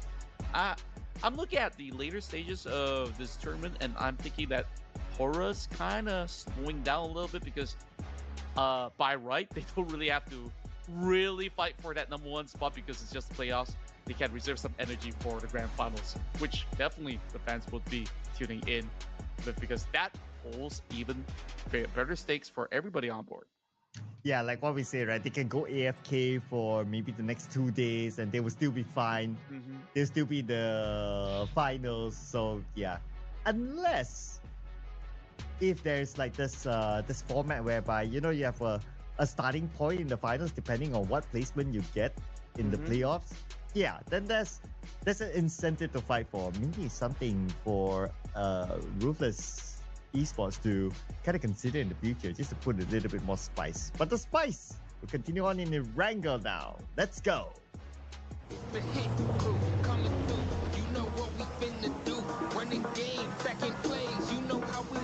Could use a little bit of spice, sure. Moving into our penultimate round of day 4. This is Ruthless Invitational Showdown Season 10 that you're currently witnessing. It's your boys once again, Contra as well as Sir Cloud, on the mic, which we'll see if it's going to be pretty much smooth moves coming in from all the teams so far. Once again, quickly as we glimpse through some of the top performers, Sky, Killer YT, and so many more on the list that's been really racking up those big points. But there are a lot of these other names that are chasing up to the margins, especially Point Donkey now reclaiming that number 1 spot. What's interesting to note is that in the island, Vampire Esports is just hopping right through, so they are doing something relatively different because Reigns Esports are not on board. And they normally don't drop there. If the fight starts on the southern side, they normally still go to Primos, at most Ferry Pier. So this is a rare drop for Vampire Esports. Okay, and they're the only one in military base. Not even Novo is occupied by any other team.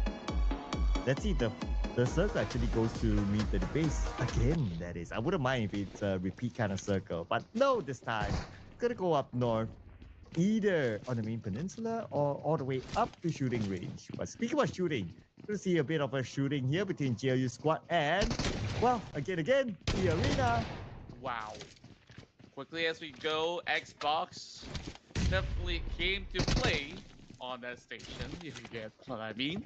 But overall, great initial pass, but it will be exchanged in return with 456 bringing up that micro Uzi into play.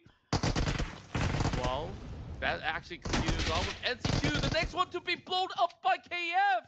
They find 2 in return. Wow, okay. That could be GLU squad taking the revenge that they want against E Arena. Now only 456 left.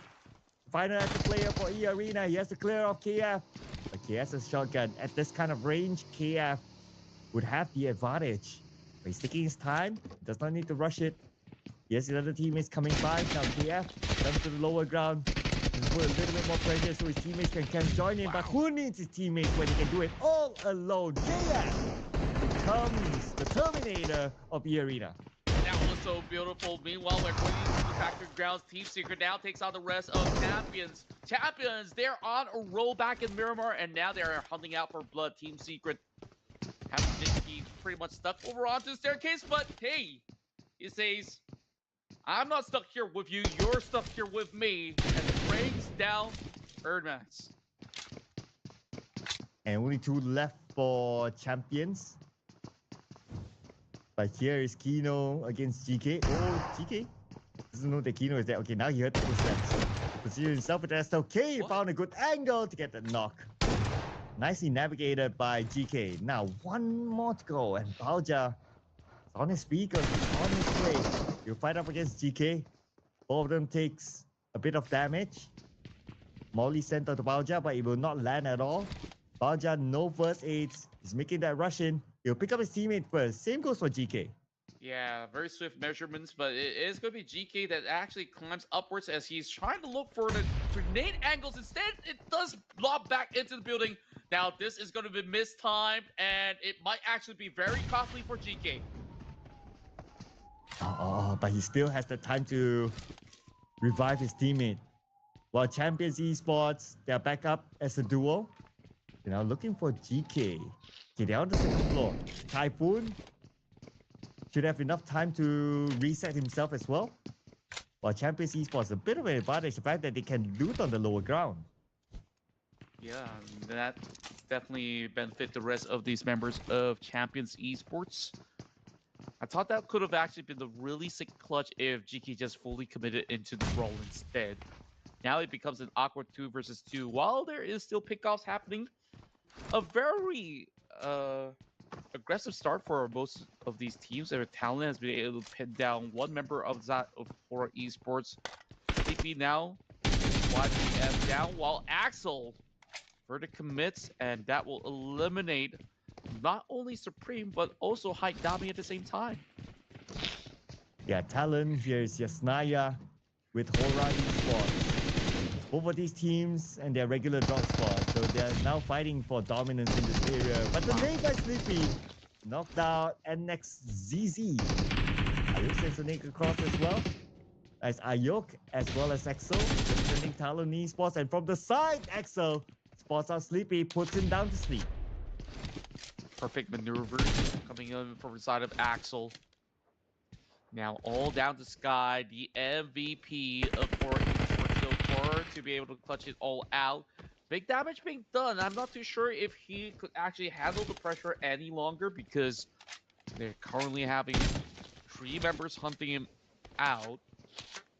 Over on to the back of the restaurant. only got a couple of smokes left. Tries to cover his track. Trying to bait them to come up close and personal.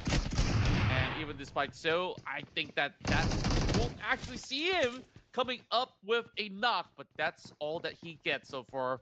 Hora Esports with only 1 point in the back.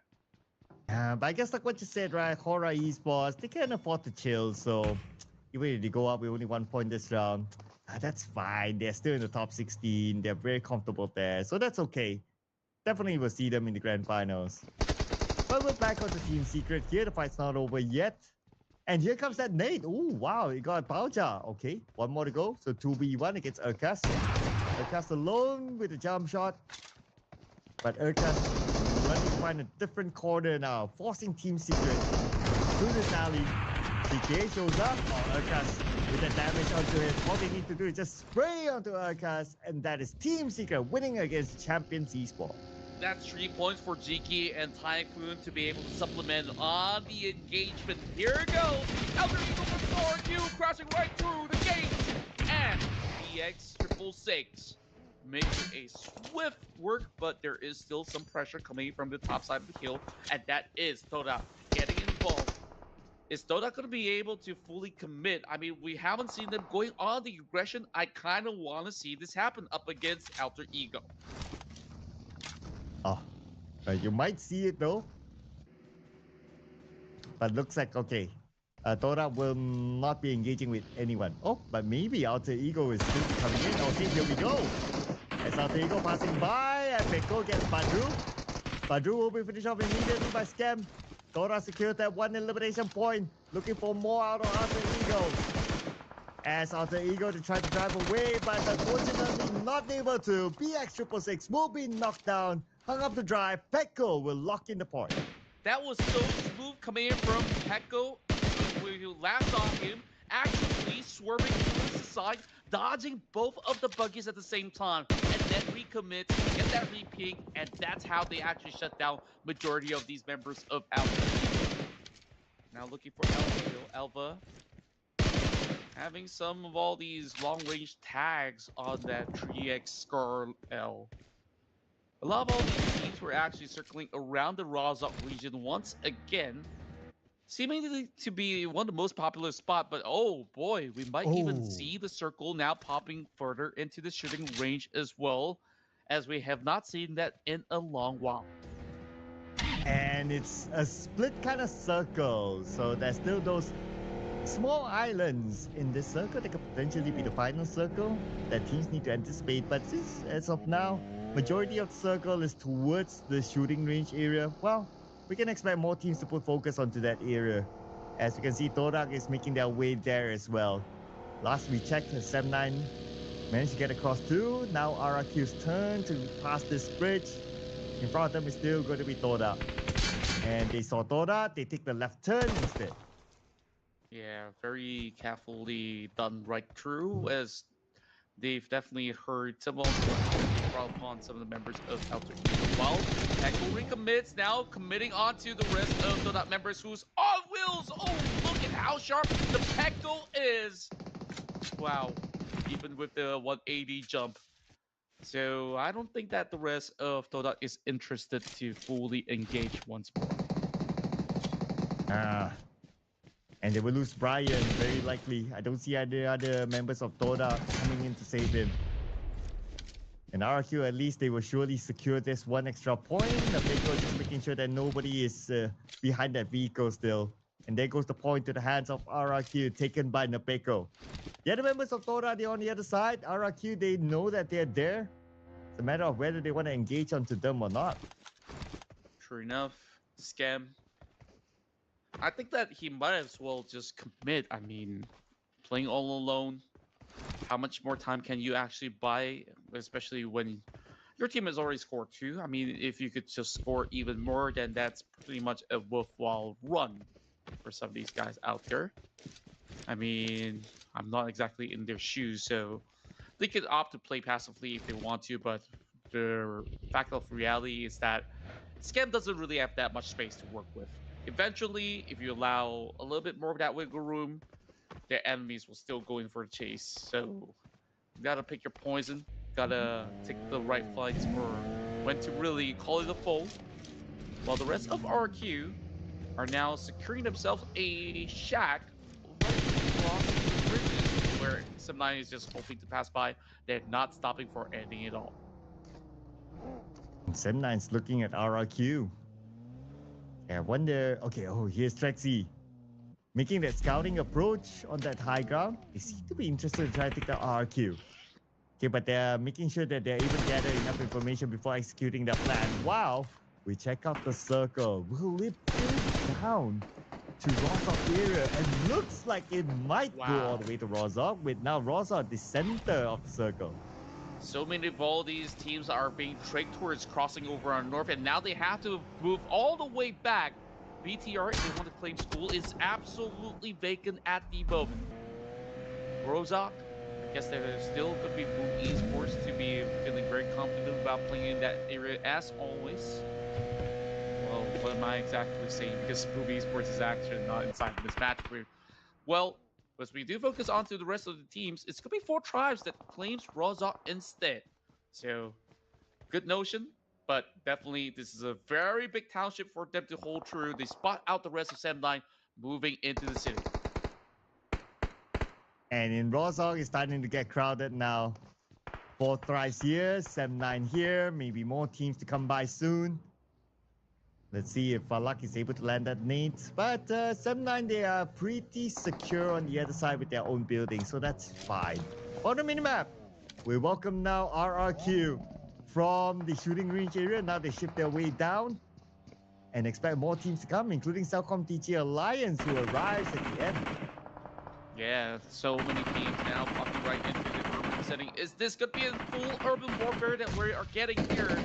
Well, my favorite township in the map, Verndia. So get a little bit of that pressure coming in from the side of BTR. What will be the outcome of this three-way battle, though? Echo now getting a little bit more defensive cover while Team Secret only left with 2, already securing 4 points so far. A very strong run coming in from the Vietnamese aces, while these couple of teams pretty much in a gridlock position. Nobody can afford to even go in for a peak right now. Yeah, everyone's like, okay, we have our own corner, people. Let's be proper citizens of Rozok. If anyone else comes in, then that's fine. We deal with them. If not, okay, you have your place. I have my place. We all have our own place. Let's just keep ourselves safe and let's meet at the final circle. That probably would be the case if they want to just call it all the way through, but more likely than not, they will shoot at anything that moves still. So, judging from the altercation, you low, aka you high, not to be confused right here, is just going to be keeping his eyes all across the field. So, I don't think that other than those pickoffs, there's actually not much to be done here in essence. Zone does close up in a couple more seconds from now. What if it shifts away from Rozok? Then we're gonna see a big brawl of them exiting the city. Oh, that will be fun as well. Well, of course, not so fun for the teams inside of it, but looks like the answer is not yet. The circle is still around Rozok. Yeah, there's still a chance maybe later the circle will move away, but we'll keep that on for stage number 5. Right now, it's going to be Vampire Esports against Trapper Messi. They managed to secure their elimination point against Venom. By the edge of this circle, this will give them a clearance to be there. While inside Rozok, look at the amount of teams here. Let's say hello to Talon. Talon Esports now joining the free. Dodging that grenade, and he is looking to seek out, but he couldn't really clear that tight corner, unfortunately. Still buying a little bit more time, and he's attracting a lot of attention. The rest of Talon has to fall through. Oh, Typhoon just swings out and finds him instead. Oh, and Secret is busy with Talon as well still, and Typhoon eliminated. Talon secures that compound.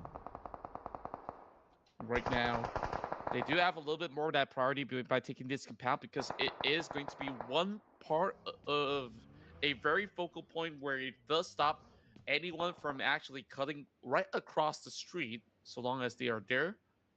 So Now, we will definitely tend to see a little bit more of a slowdown while Vampire Esports so far playing a very clean game over onto the side of the field while the rest of four tribes they spot those movements but unable to really pick some of these members off from the likes of Semba. Now, how many teams do we have inside Rosal? We have at least 4 teams in Rosal. So it will still be fun if the circle does go out into the open area away from Rosal. We'll find it out in about a minute, 30 more seconds. As of now, the residents of Rosal will be happy to have their own compound.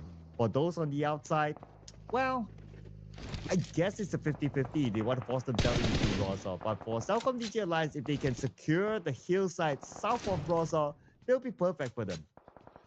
Definitely will be. It's just a little bit of a standstill. I think there's actually a little bit more action coming in from the southern fields instead, because that's where a lot of all these noise are actually coming from at the moment. Just look at the current scenario. The rest of Cellcom DG Alliance have been able to move past some of the members of Vampire Esports, but not really leaving them out with so much space as they are hoping to deny their own entry point at the same time. So Tony K, I want to see what this kid is made of, as he is currently being slaughtered by CD Alliance. Here's Vampire Esports. They not only want to get these points, but they probably are thinking to themselves that, hey, it would be nice if we can get that hill up just below Rosal. So they're looking for that opportunity. But Tony K needs to get information and also extra support because he's still alone here. His teammates are still behind. He's looking at Cellcom DG Alliance. I'm pretty sure that they know that he's there, but because he's playing by this hillside as well, so they don't have a good line of sight of Tony K. But here comes Tony K with the spray onto Ade Look. Ade Look will not receive a single damage yet. Jimmy OP is now going to be the focus of Tony K while he's being shot back yet. So that's now pulling off the massive defense. Scam just trying his best to stay alive while the rest of Cellcom DG Alliance pinched by the blue zone, but of course, backs against the wall, you still have to fend up. Up against some of the finest coming in from Thailand. Miela getting pretty much peeked upon. When exactly is he going to be able to, of course, form up against the rest of them? It really felt like they want to prioritize the zone first and foremost before they recommit, because at any given moment, Vampire Esports, if left unchecked, they can just deter the entry point of CD Alliance. And here comes the fight continuing between Vampire Esports and Cellcom DG Alliance with double knockdown. A bit of a trade match here by Olio knocking down Nuzi. Olio tries to get Tony K. Tony K pretty low. And Olio cooking up this nade. Should be able to get Tony K. He's landing right, but Mela comes in from the side, stopping Olio from tossing that nade. But Mela is pressured by the blue, so he has to move forward at the same time. Tony K, as much as he wanted to heal up, the nade by Jimmy OP will knock him down. Now only down to Schweppes. Tony K already eliminated on the ground. Anik Luke feeling very confident, but instead, oh, it was Schweppes all along. He does bring down Kasim at the very same time, but the points are still in way by tens of MVKE from the back. The fight still continues on. This fight is taking a long time. Schweppes now very low in an awkward position. Naded down by Iftar. But we have Mela still. So it's Mela against the world. Let's see if Mela can actually pull this one against Cellcom DG Alliance. Both players from Cellcom DG Alliance quite spread out in front of Mela. Olio from the side will secure the elimination point on the Schweppes. And he will take out Mela at the same time.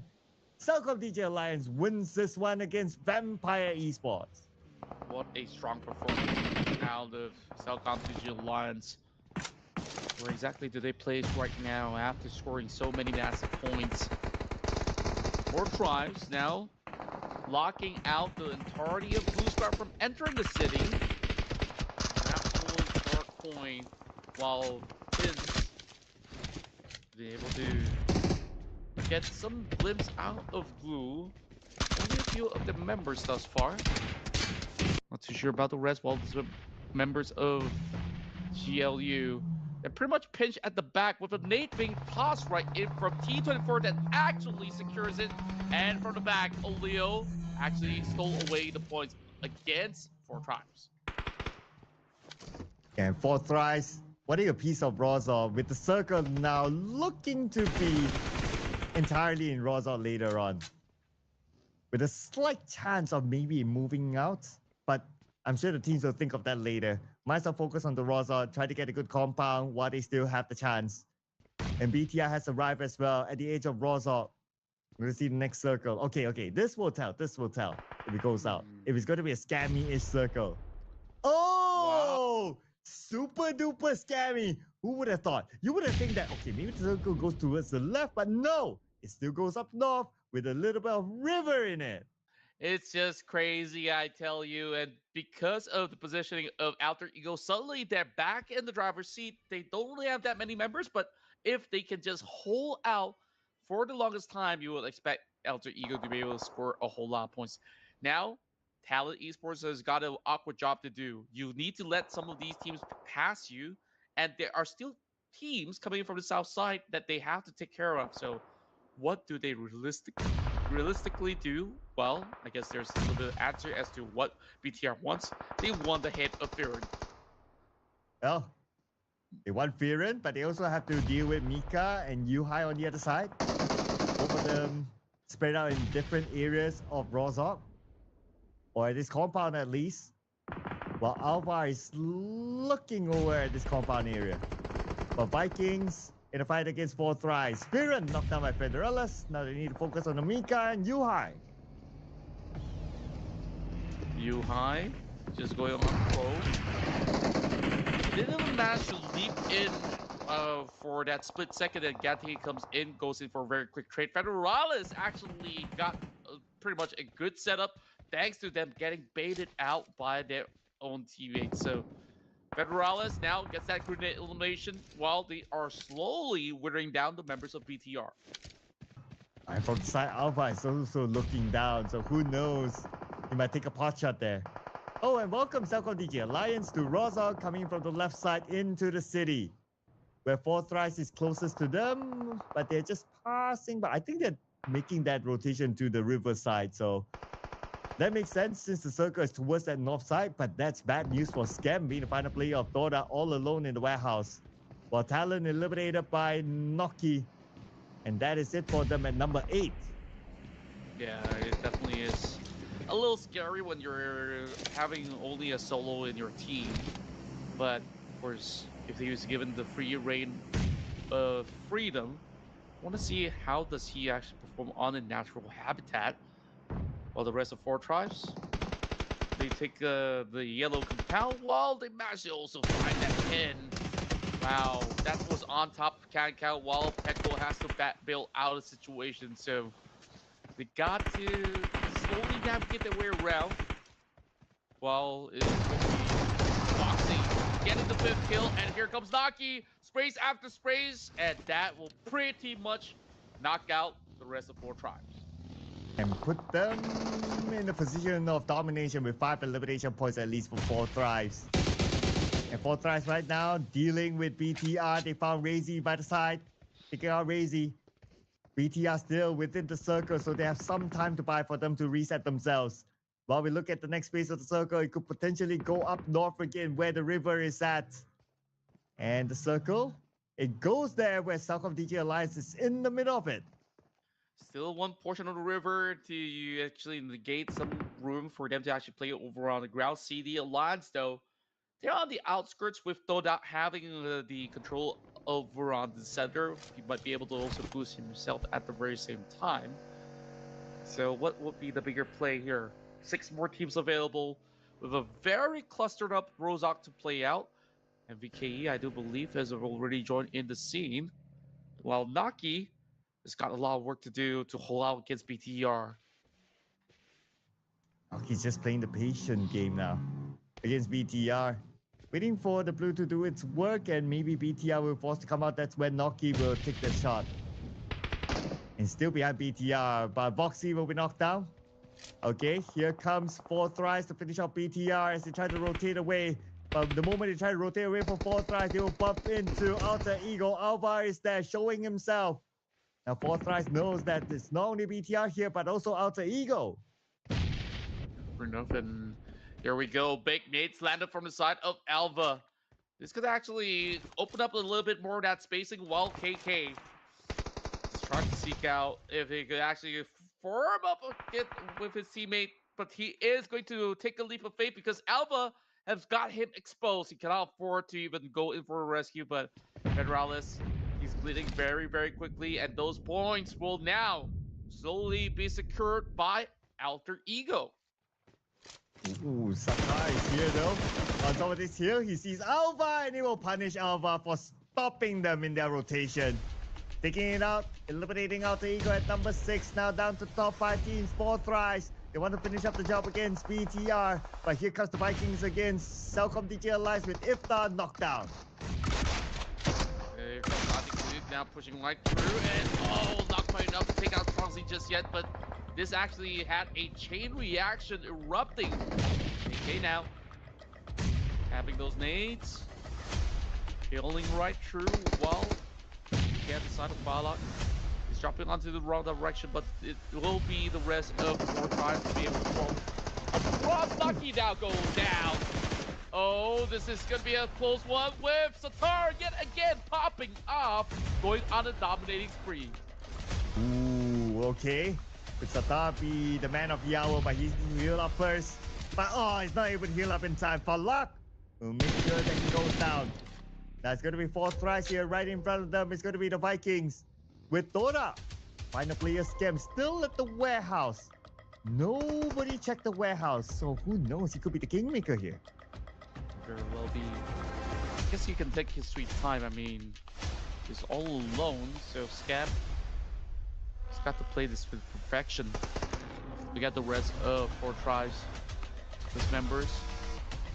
From what we've heard is that they've been able to at least garner a lot more of that control moving into the course of the field, while the rest of MVKE glancing upon the rest of the top portion where they're going on a 2-2 split. So 4 tribes fancying their chances here if they could just remove Scam out of the equation. I'm pretty sure they know that Scam is there, but their focus is now split since you have another team to manage. But for Vikings right now, the only team with a full squad, they stand the best chance of scoring this chicken dinner. Oh, but now the focus is on the Scam by Falak. The nade sent across. Scam runs away. Evades that nade, so he's still safe. Oh, that's a smoke. Okay. Or maybe that's the smoke from the smoke launcher by Scam. And that's fine. Just to block off the side of his opponent so that he buys a little bit more time for himself. Yeah, and this is where he crawls very, very closely. Being so diligent about it. I guess the rest of Vikings, they are losing their patience already. Arriving just next to him. Well, actually, I thought it was directly next to him, but it's still a little bit of a dip over on the crease that we last saw. Tins goes in for a quick restock inside of the care package. Should be having those level 3 gears or so, but it is definitely looking like a standstill. 2 minutes and 10 seconds onwards. This will all slowly draw into a close. 4 tribes slowly getting choked out of space, but they did manage to land a perfect knock, or should I say that was actually great. That also does form up a little bit of exchange. Now here it comes. Valiant effort with pure confidence. Break finds it all. Now it's only Scam left against Vikings. Can he actually scam them? Oh, but they're coming in from both different sides. Oh, Scam caught in between. But he managed to get Superman, okay. 3 more to go for Scam. And Scam now going up against the Vikings. Vikings come in, and the Vikings will still win against Scam, bringing the Vikings this chicken dinner against Doda. Wow, such an important win. You did talk about teams who are on that third page who needs it the most.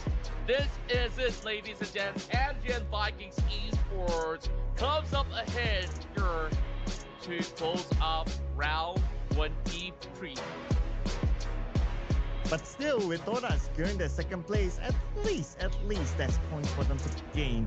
Hopefully that puts them a little bit closer to the top 16. But for the Vikings, man, this team, been showing a lot of promise here in this tournament so far. Looking forward to see their performance in the finals, in which they should be able to pass through to the grand finals. Not going to be a problem for them. For the points this round, so they scored themselves 9 eliminations, 19 points in total. Yeah, just beautiful stuff. I mean, this is definitely a great run for Sada Break. Loving the fact that he's still rocking the team's secret jersey when it comes down to being displayed in the screen. But I can guess that maybe in just a couple of weeks later, he'll receive his brand new jersey from MDKE. So that being said, I mean, look at how technical this fight has been, not only for Team Secret, but for everybody who was actually playing on the entire area. So it was a very difficult run, but when push comes to shove, MGN Vikings, they have shown that they have that same level of tenacity to now be on par with the rest of the boys, looking for the top 16. Yeah, and I believe the last we checked, the Vikings, they are pretty comfortable as well in top 16. Next on to Vikings, we have 4 Thrives, BTR, and Toda. So Toda, they among these 4 teams to watch, they are the team that needs the most points to get that top 16 spot at least.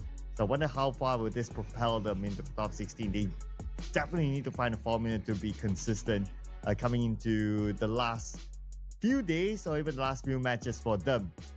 And we're going to compare the head-to-head between Axel from Talon and Brick from the Vikings with almost similar amount of stats.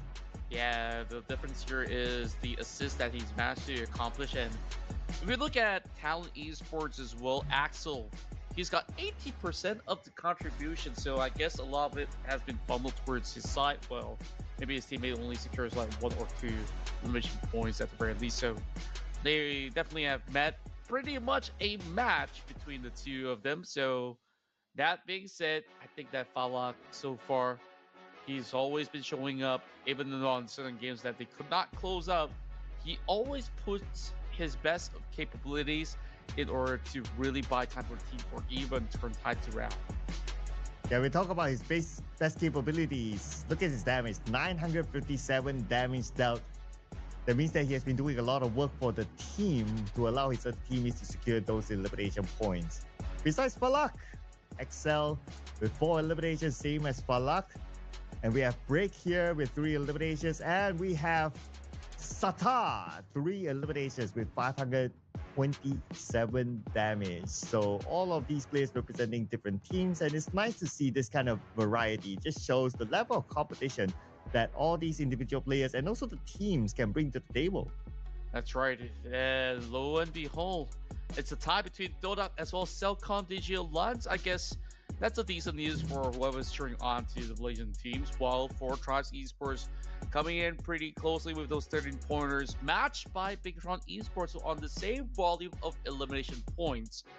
Whereas when we take a look at the rest of the pack, and I guess like Sem9, we can cut that a little bit slack. They definitely had ups and downs out there. Try Aramacito, very early exit, something that I did not really expect, but all in all, a very satisfying game for us to, of course, behold. While majority of all the stats here remain to be the same, but the numbers of tosses coming from the Troubles is absolutely higher than before. Maybe because of the, at some point, urban warfare. So that's why we see a lot more throwables being used because teams want to flush out each other from the buildings. Now, when it comes to the points, 4 Thrives. Now moving to number 4. And that's what we kind of expected as well. Everyone on page number 1 by this round should have scored more than 100 points, and true enough. For Vikings, number 8, welcome to page 1 for them. 101 points. They joined the 100-point club too. And with 100 plus points, Vikings, whatever it is, we're likely to see them in the grand finals. Yeah, it's just good news overall. I mean, 100 over points that you can still actually chase up to them, but C1 Esports, I feel bad for them. I mean, C1's been doing really, really well throughout the entire course of the day. The only kind of slump that they had was back in match 20 as well as match 23. So wonder what exactly is the case. Is it just due to the fact that when it comes down to B versus C, sometimes it just becomes their kryptonite. And the page number 3. So we have a lot of movers here this time because points are close. So teams who did fairly well. Okay, Dora did fairly well this round. 9 points collected. They moved slightly up a notch, 39 points now, but it's still quite far away from number 16 at least. So they have to score like a chicken dinner, decent amount of elimination points to put them in contention, and then maybe if they can score like 2, then they will be in page 2. But we also must remember that the teams are still collecting points, so they probably need to score more than that. Can they still do that though? We have one more game to go after this. But before we head on to that, we'll be going into a short break. So do not go anywhere. We'll see you guys after the break.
Here One come more.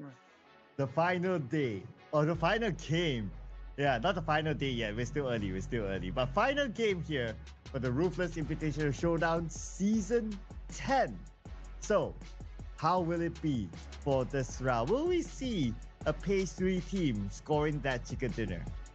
Well, we definitely want to see that happening. Well, when we move into our final matchup of the night, there's definitely good possibilities of that taking shape. Where MVKE, we last saw them, of course, starting off the day on that third pager as well. So they did match back that win in that recent matchup. So me and Miramar, I think this is definitely going to be a firm challenge for everybody else on the board. Boy Donkey is the only one winning the back-to-back for this evening. This time we bring back Group B as well as Group C to play our final map of the night. Oof. B and C. Ooh. Ah. I wonder who will pick since it's going to be the last game for tonight. It's going to be a hard call here. Thinking hard. Oh man. Do you already have a name in mind? Thinking about it, I've tried already some Thai teams. I've also put a vote towards 4 tries. I'm gonna give it a shot once more at Face Clan. Okay. The Contra is locking in FaZe Clan. Oof. It's never an easy one.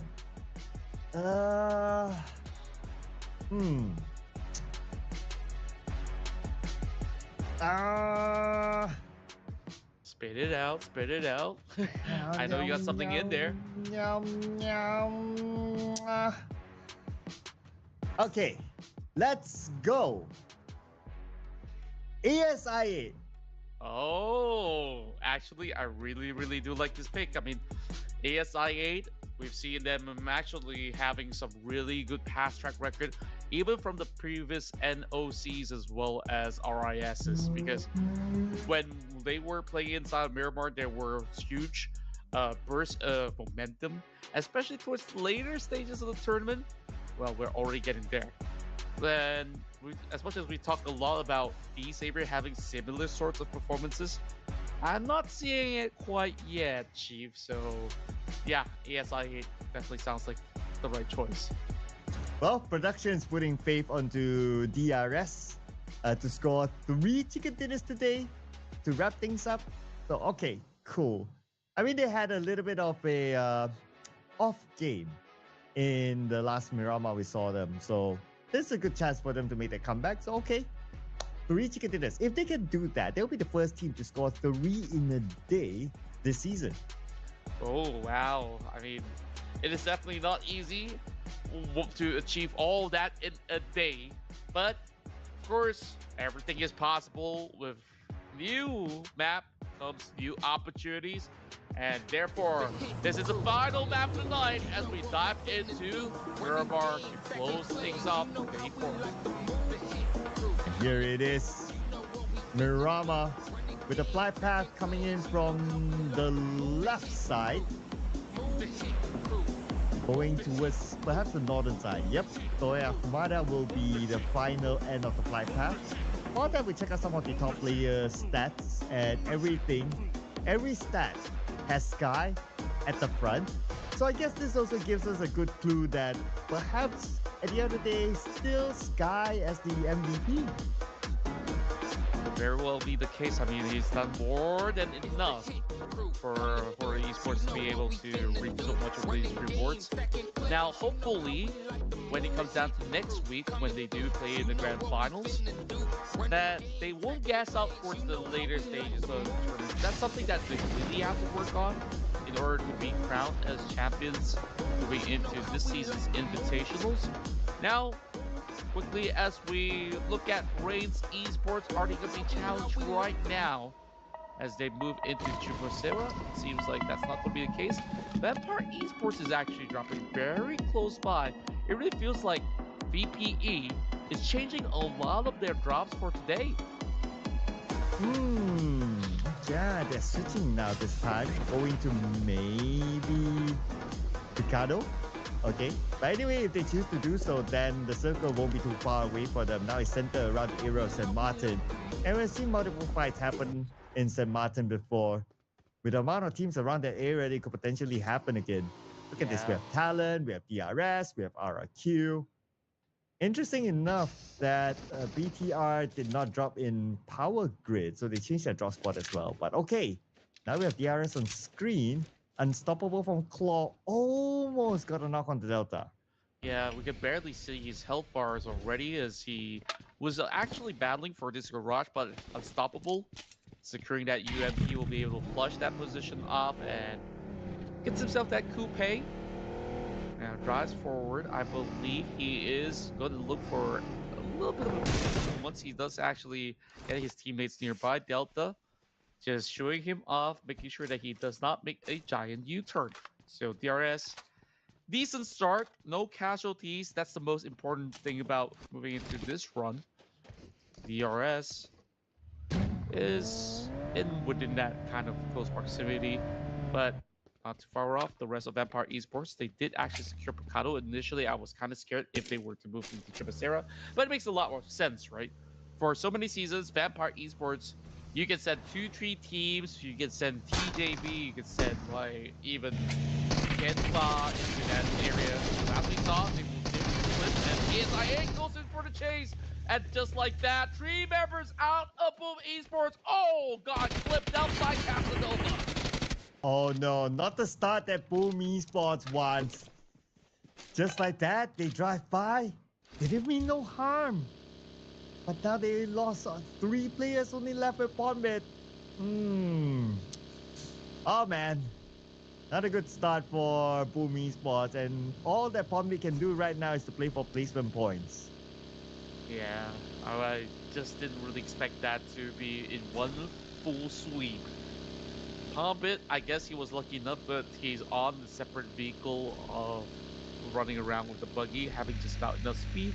So he's just gonna book a spot for his own while Todak, steady as it goes, but they need about like what, 20 points. So usually 20 points comes from a chicken dinner to be able to match up to ASI8. Despite of all these kind of hurdles coming from the side of ASI8, I just feel like it's kind of weird to also see them all the way down there at 22 position, because we've definitely seen them with bigger strides in the past couple of seasons, and gotta really shake off a little bit of rust that you did vote for them, and they are very efficient when it comes down to playing inside Miramar, so we'll have to see.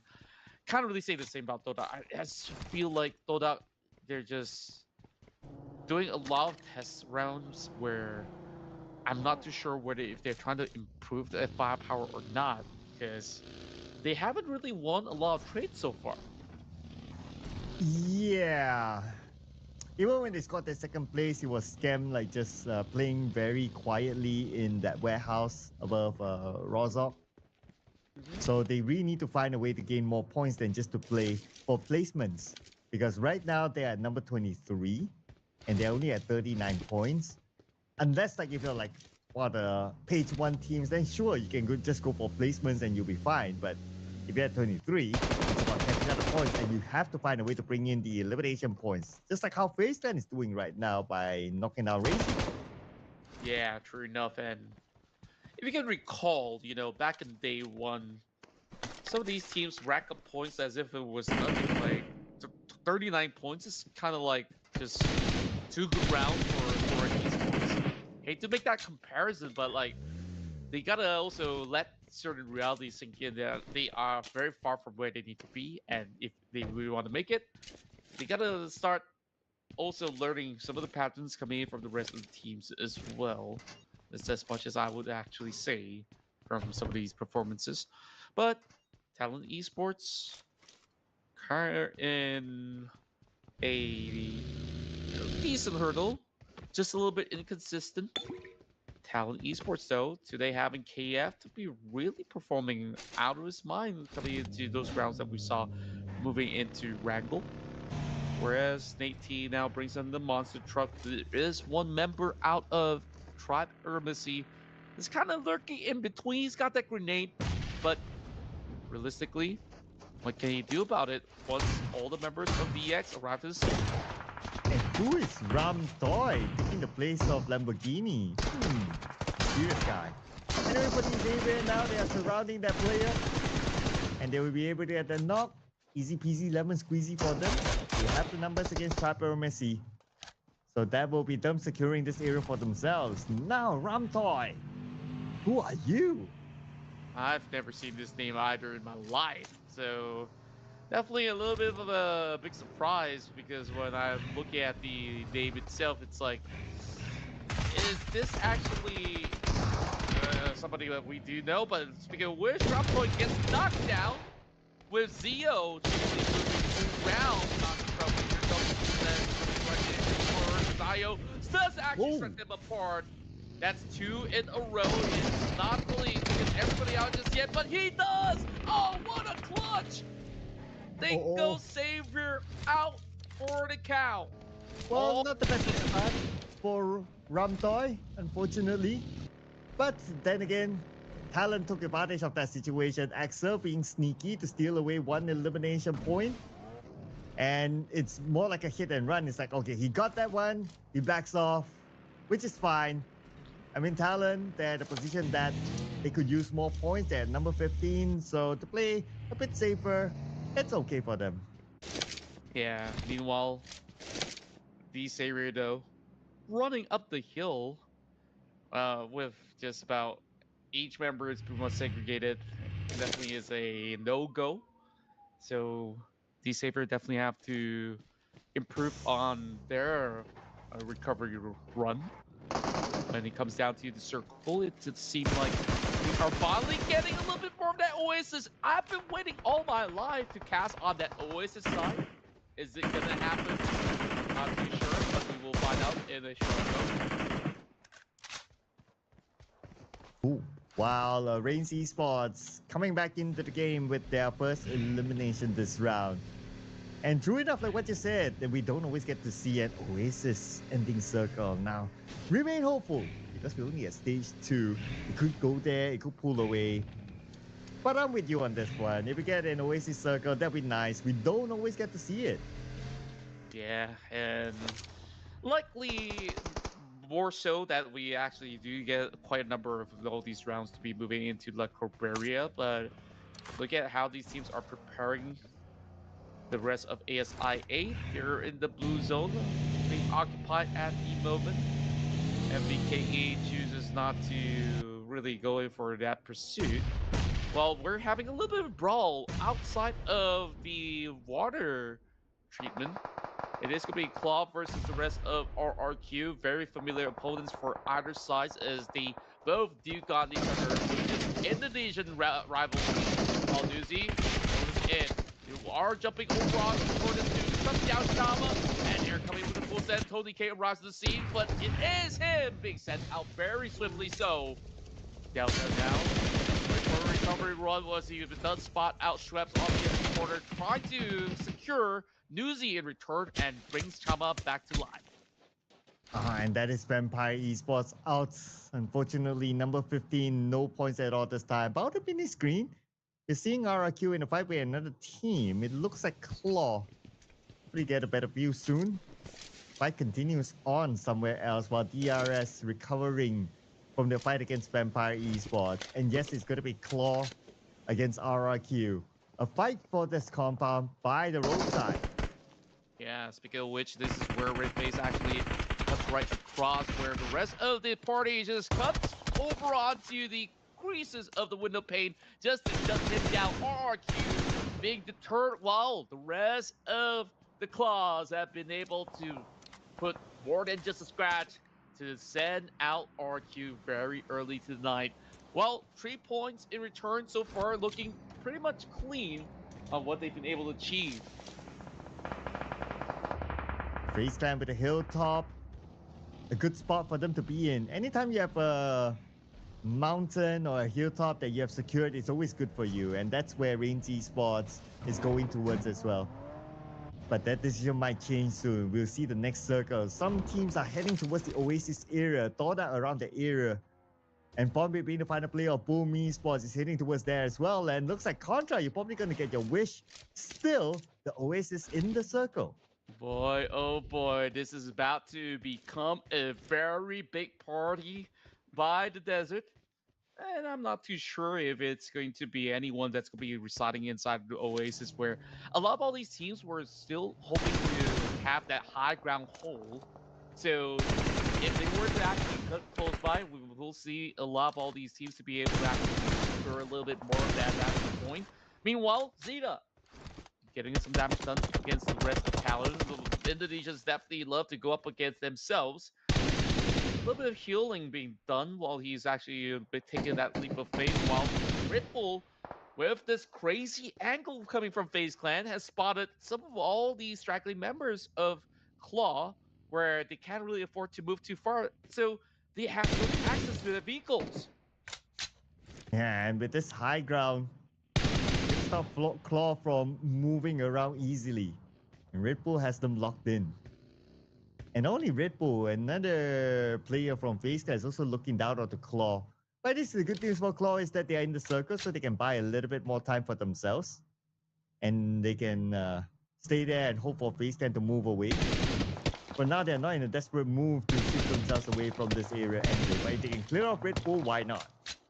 Yeah, it is definitely very easy for them to keep putting pressure onto Red Bull. Makes him waste more and more of his resources, especially on those bullets.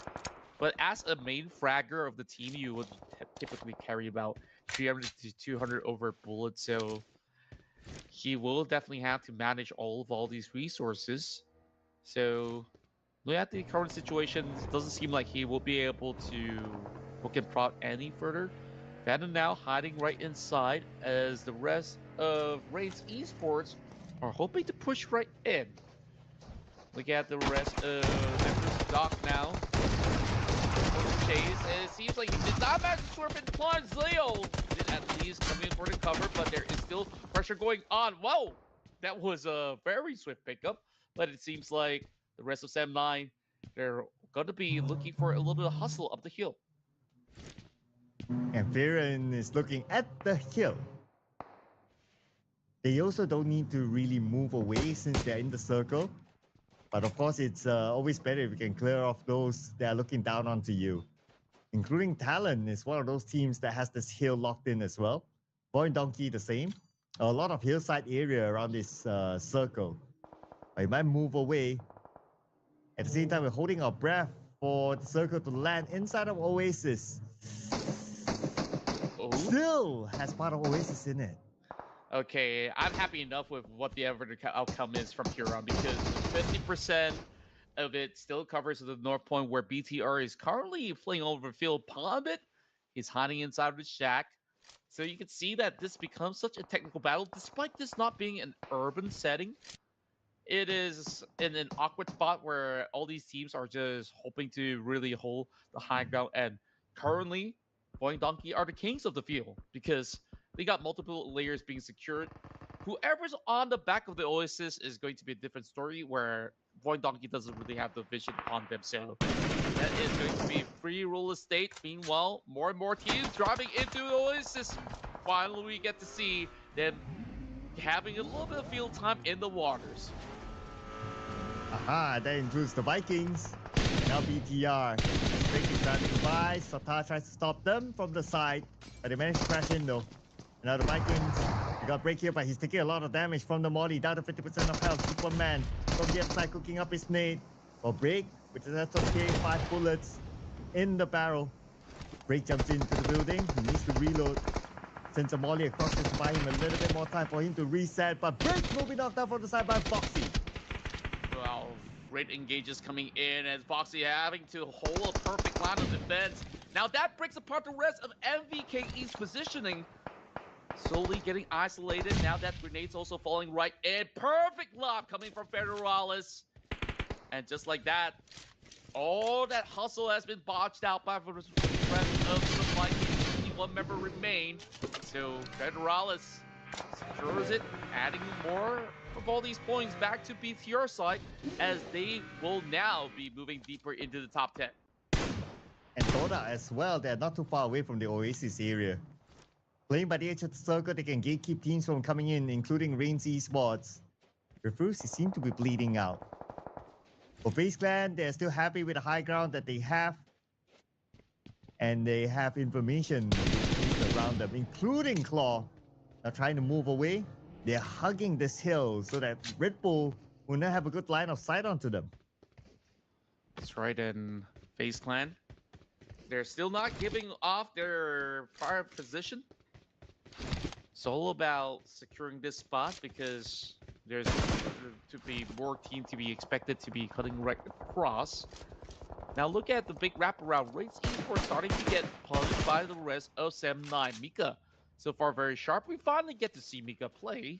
It really feels like whenever Sem9 goes into the opponent's death, where fielding that player in particular, Yulo, as well as Firen, knocking out Brian. So this is going to be Toda losing one player on their side. Yeah, so the one that's currently on the bench is Deb. Hasn't been playing. It's been a while since I last seen Deb though. Maybe he'll show up later. Because we still have more days to come, and maybe if 7-9 moves on to the finals, that's where we get to see that play. But for now, we're gonna check out the circle. Oasis up north. That small chance. Okay, still part of Oasis. I'll take that. Yeah, it's kind of like a 50-50. So you got the low grounds, you got the high grounds. Isn't this super challenging, Sir Cloud, when we think about how these teams have to navigate? Because I can't really clearly tell who has the bigger advantage. We have FaZe Clan, Void Donkey, ASI now climbing over the hillside, but it doesn't really give them the full leverage. Speaking of which, Talon managing to flip the entire 7-9 crash right through their gate, so that's perfect defense maneuver with 4 points being secured. And just like that, 7-9, man, they're pretty much ousted from here on out. So they have the situation. Talon now will have to be ready for even more teams to be cutting right across. Talon, they're not dealing with Void Donkey just yet. Yeah, there are a lot more teams there on the left side as compared to anywhere else.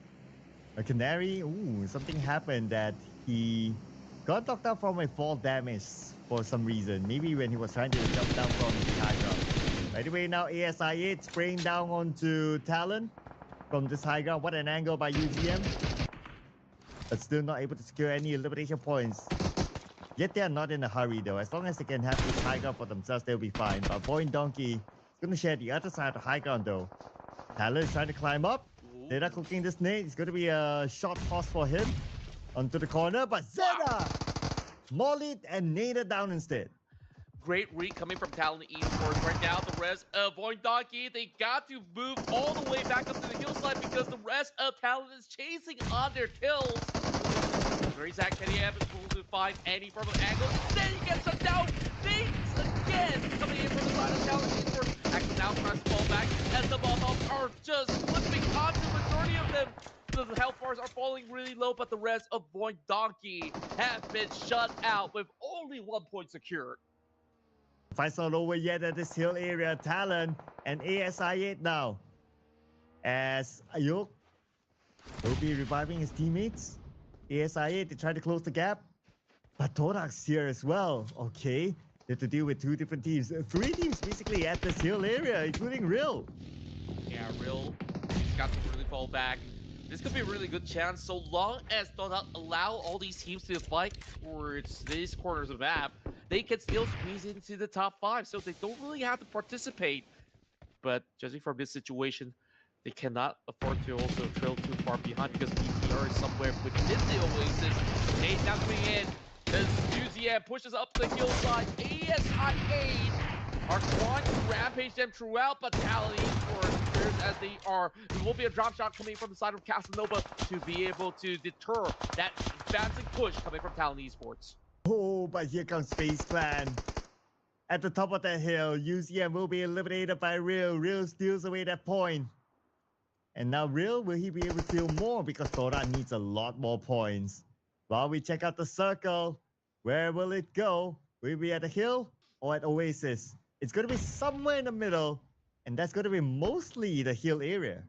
I'm just surprised that not many of all these players are actually claiming the compounds just yet. I think this is a slum while the rest of members of ASIA relies on Casanova to try to pull off a heroic exchange, but knock is all that there is, and here comes Yui. He's just participating by dropping that grenade. I don't think he's found beautiful angles just yet, but take a look at how Real is playing this one out to perfection. He's kind of a one-man army right now for Tora. Yeah, he is. Oh, but wait, there's another player of Tora, but we're not sure where he is. But we'll check that out later on. Now we're going to shift our focus onto the right side of the map, where Claw managed to escape FaZe Clan when they were looking down onto them from that hilltop. Now Claw will be facing off against DRS in their fight to get into the circle. They have to do it quick because they have about 2 minutes before the zone arrives onto them. Yeah, not that much time left. 2 minutes can just go by in the blink of an eye. But Delta 6, that's good enough for me to maybe look for this pickoff and these nades! Woo! Oh! It almost clipped over onto Unstoppable as well. Now Claw under tread.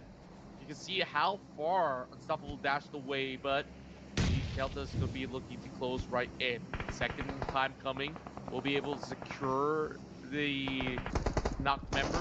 And now, Claw definitely faces a little bit of a challenge. They still have these 3 members, but FaZe Clan, they're pushing them to the brink. Red Wolf gets the angle. Red Face is down now. And FaZe Clan still with a full squad. Interesting. Okay, they're trying to be the king of the hills. But they have to deal with now Claw in front of them. Bobo Hu will be knocked down. Unstoppable. Can he be unstoppable? Since he's going to be the final player for Claw, as Canary will finish off his IGL Bobo Hu. Yeah, right now, FaZe Clan's on a dominating streak. And I'm just pretty happy with all the outcomes that's falling into place. My prediction, as well as the circle moving into the Oasis, just making things a little bit more interesting for everybody out there. And for a matter of fact, these are mainly unfamiliar grounds for so many teams out there. But of course, based on their instincts, they're relying on all these terrains to keep themselves alive. And that's what pro players do, adapt on the fly. Ah, okay. So Dota is adapting so far. And Scam is the other player alive together with Real. Okay, let's see if they can continue to adapt. And so far they're doing so good. If you look at it, they're adapting to the circle, they're playing on the inner side, and they're on the clear. Where most teams are on the southern side now. Oh, but FaZe Clan spotted them out. Shots fired by Dewey. But that will allow them to still reposition themselves, especially with the terrain still favoring them. Yeah, it's so technical on how these battles are actually taking place. FaZe Clan now faces another challenge. Now they're by the edge, just like how DRS is currently at. They have to now march towards the side of BTR. So does this actually put BTR at risk? Because all the teams will be looking to hut towards the center. Oh, speaking about the center, BTR is in pretty much the center of the circle now, the only team fully in the circle. Okay, let's see which team will join them in the circle. It's going to be hard for the teams on the south because FaZe Clan is gatekeeping talent now. And once they're done gatekeeping, then they have to deal with BTR, but that will be for later. Now, FaZe Clan, talent fighting their way through. Let's see who will be able to make the cut across. It is still going to be a tough descent for the rest of FaZe Clan. I mean, they've reaped the rewards. They have gotten many of all these points, but I think the biggest benefactor has been Talent Esports because they've already secured 9 points, and now it is just rough because YBF has already been sniffed out. FaZe Clan still gets the upper hand in those trades, 7 points so far. It's so hard to actually flush BTR out of that position, and this is one of the times where we're looking at a very deep run for the side of BTR. Been a while now since they actually make it into a potential top 5 cut. Oh, and here comes FaZe Clan. They choose to ship away first to get into the circle. But that means that they will need to face off against BTR. They managed to get into the compound where BTR is at. But Dewey knocked down by a Real. So now FaZe Clan, they do not have their support together with them.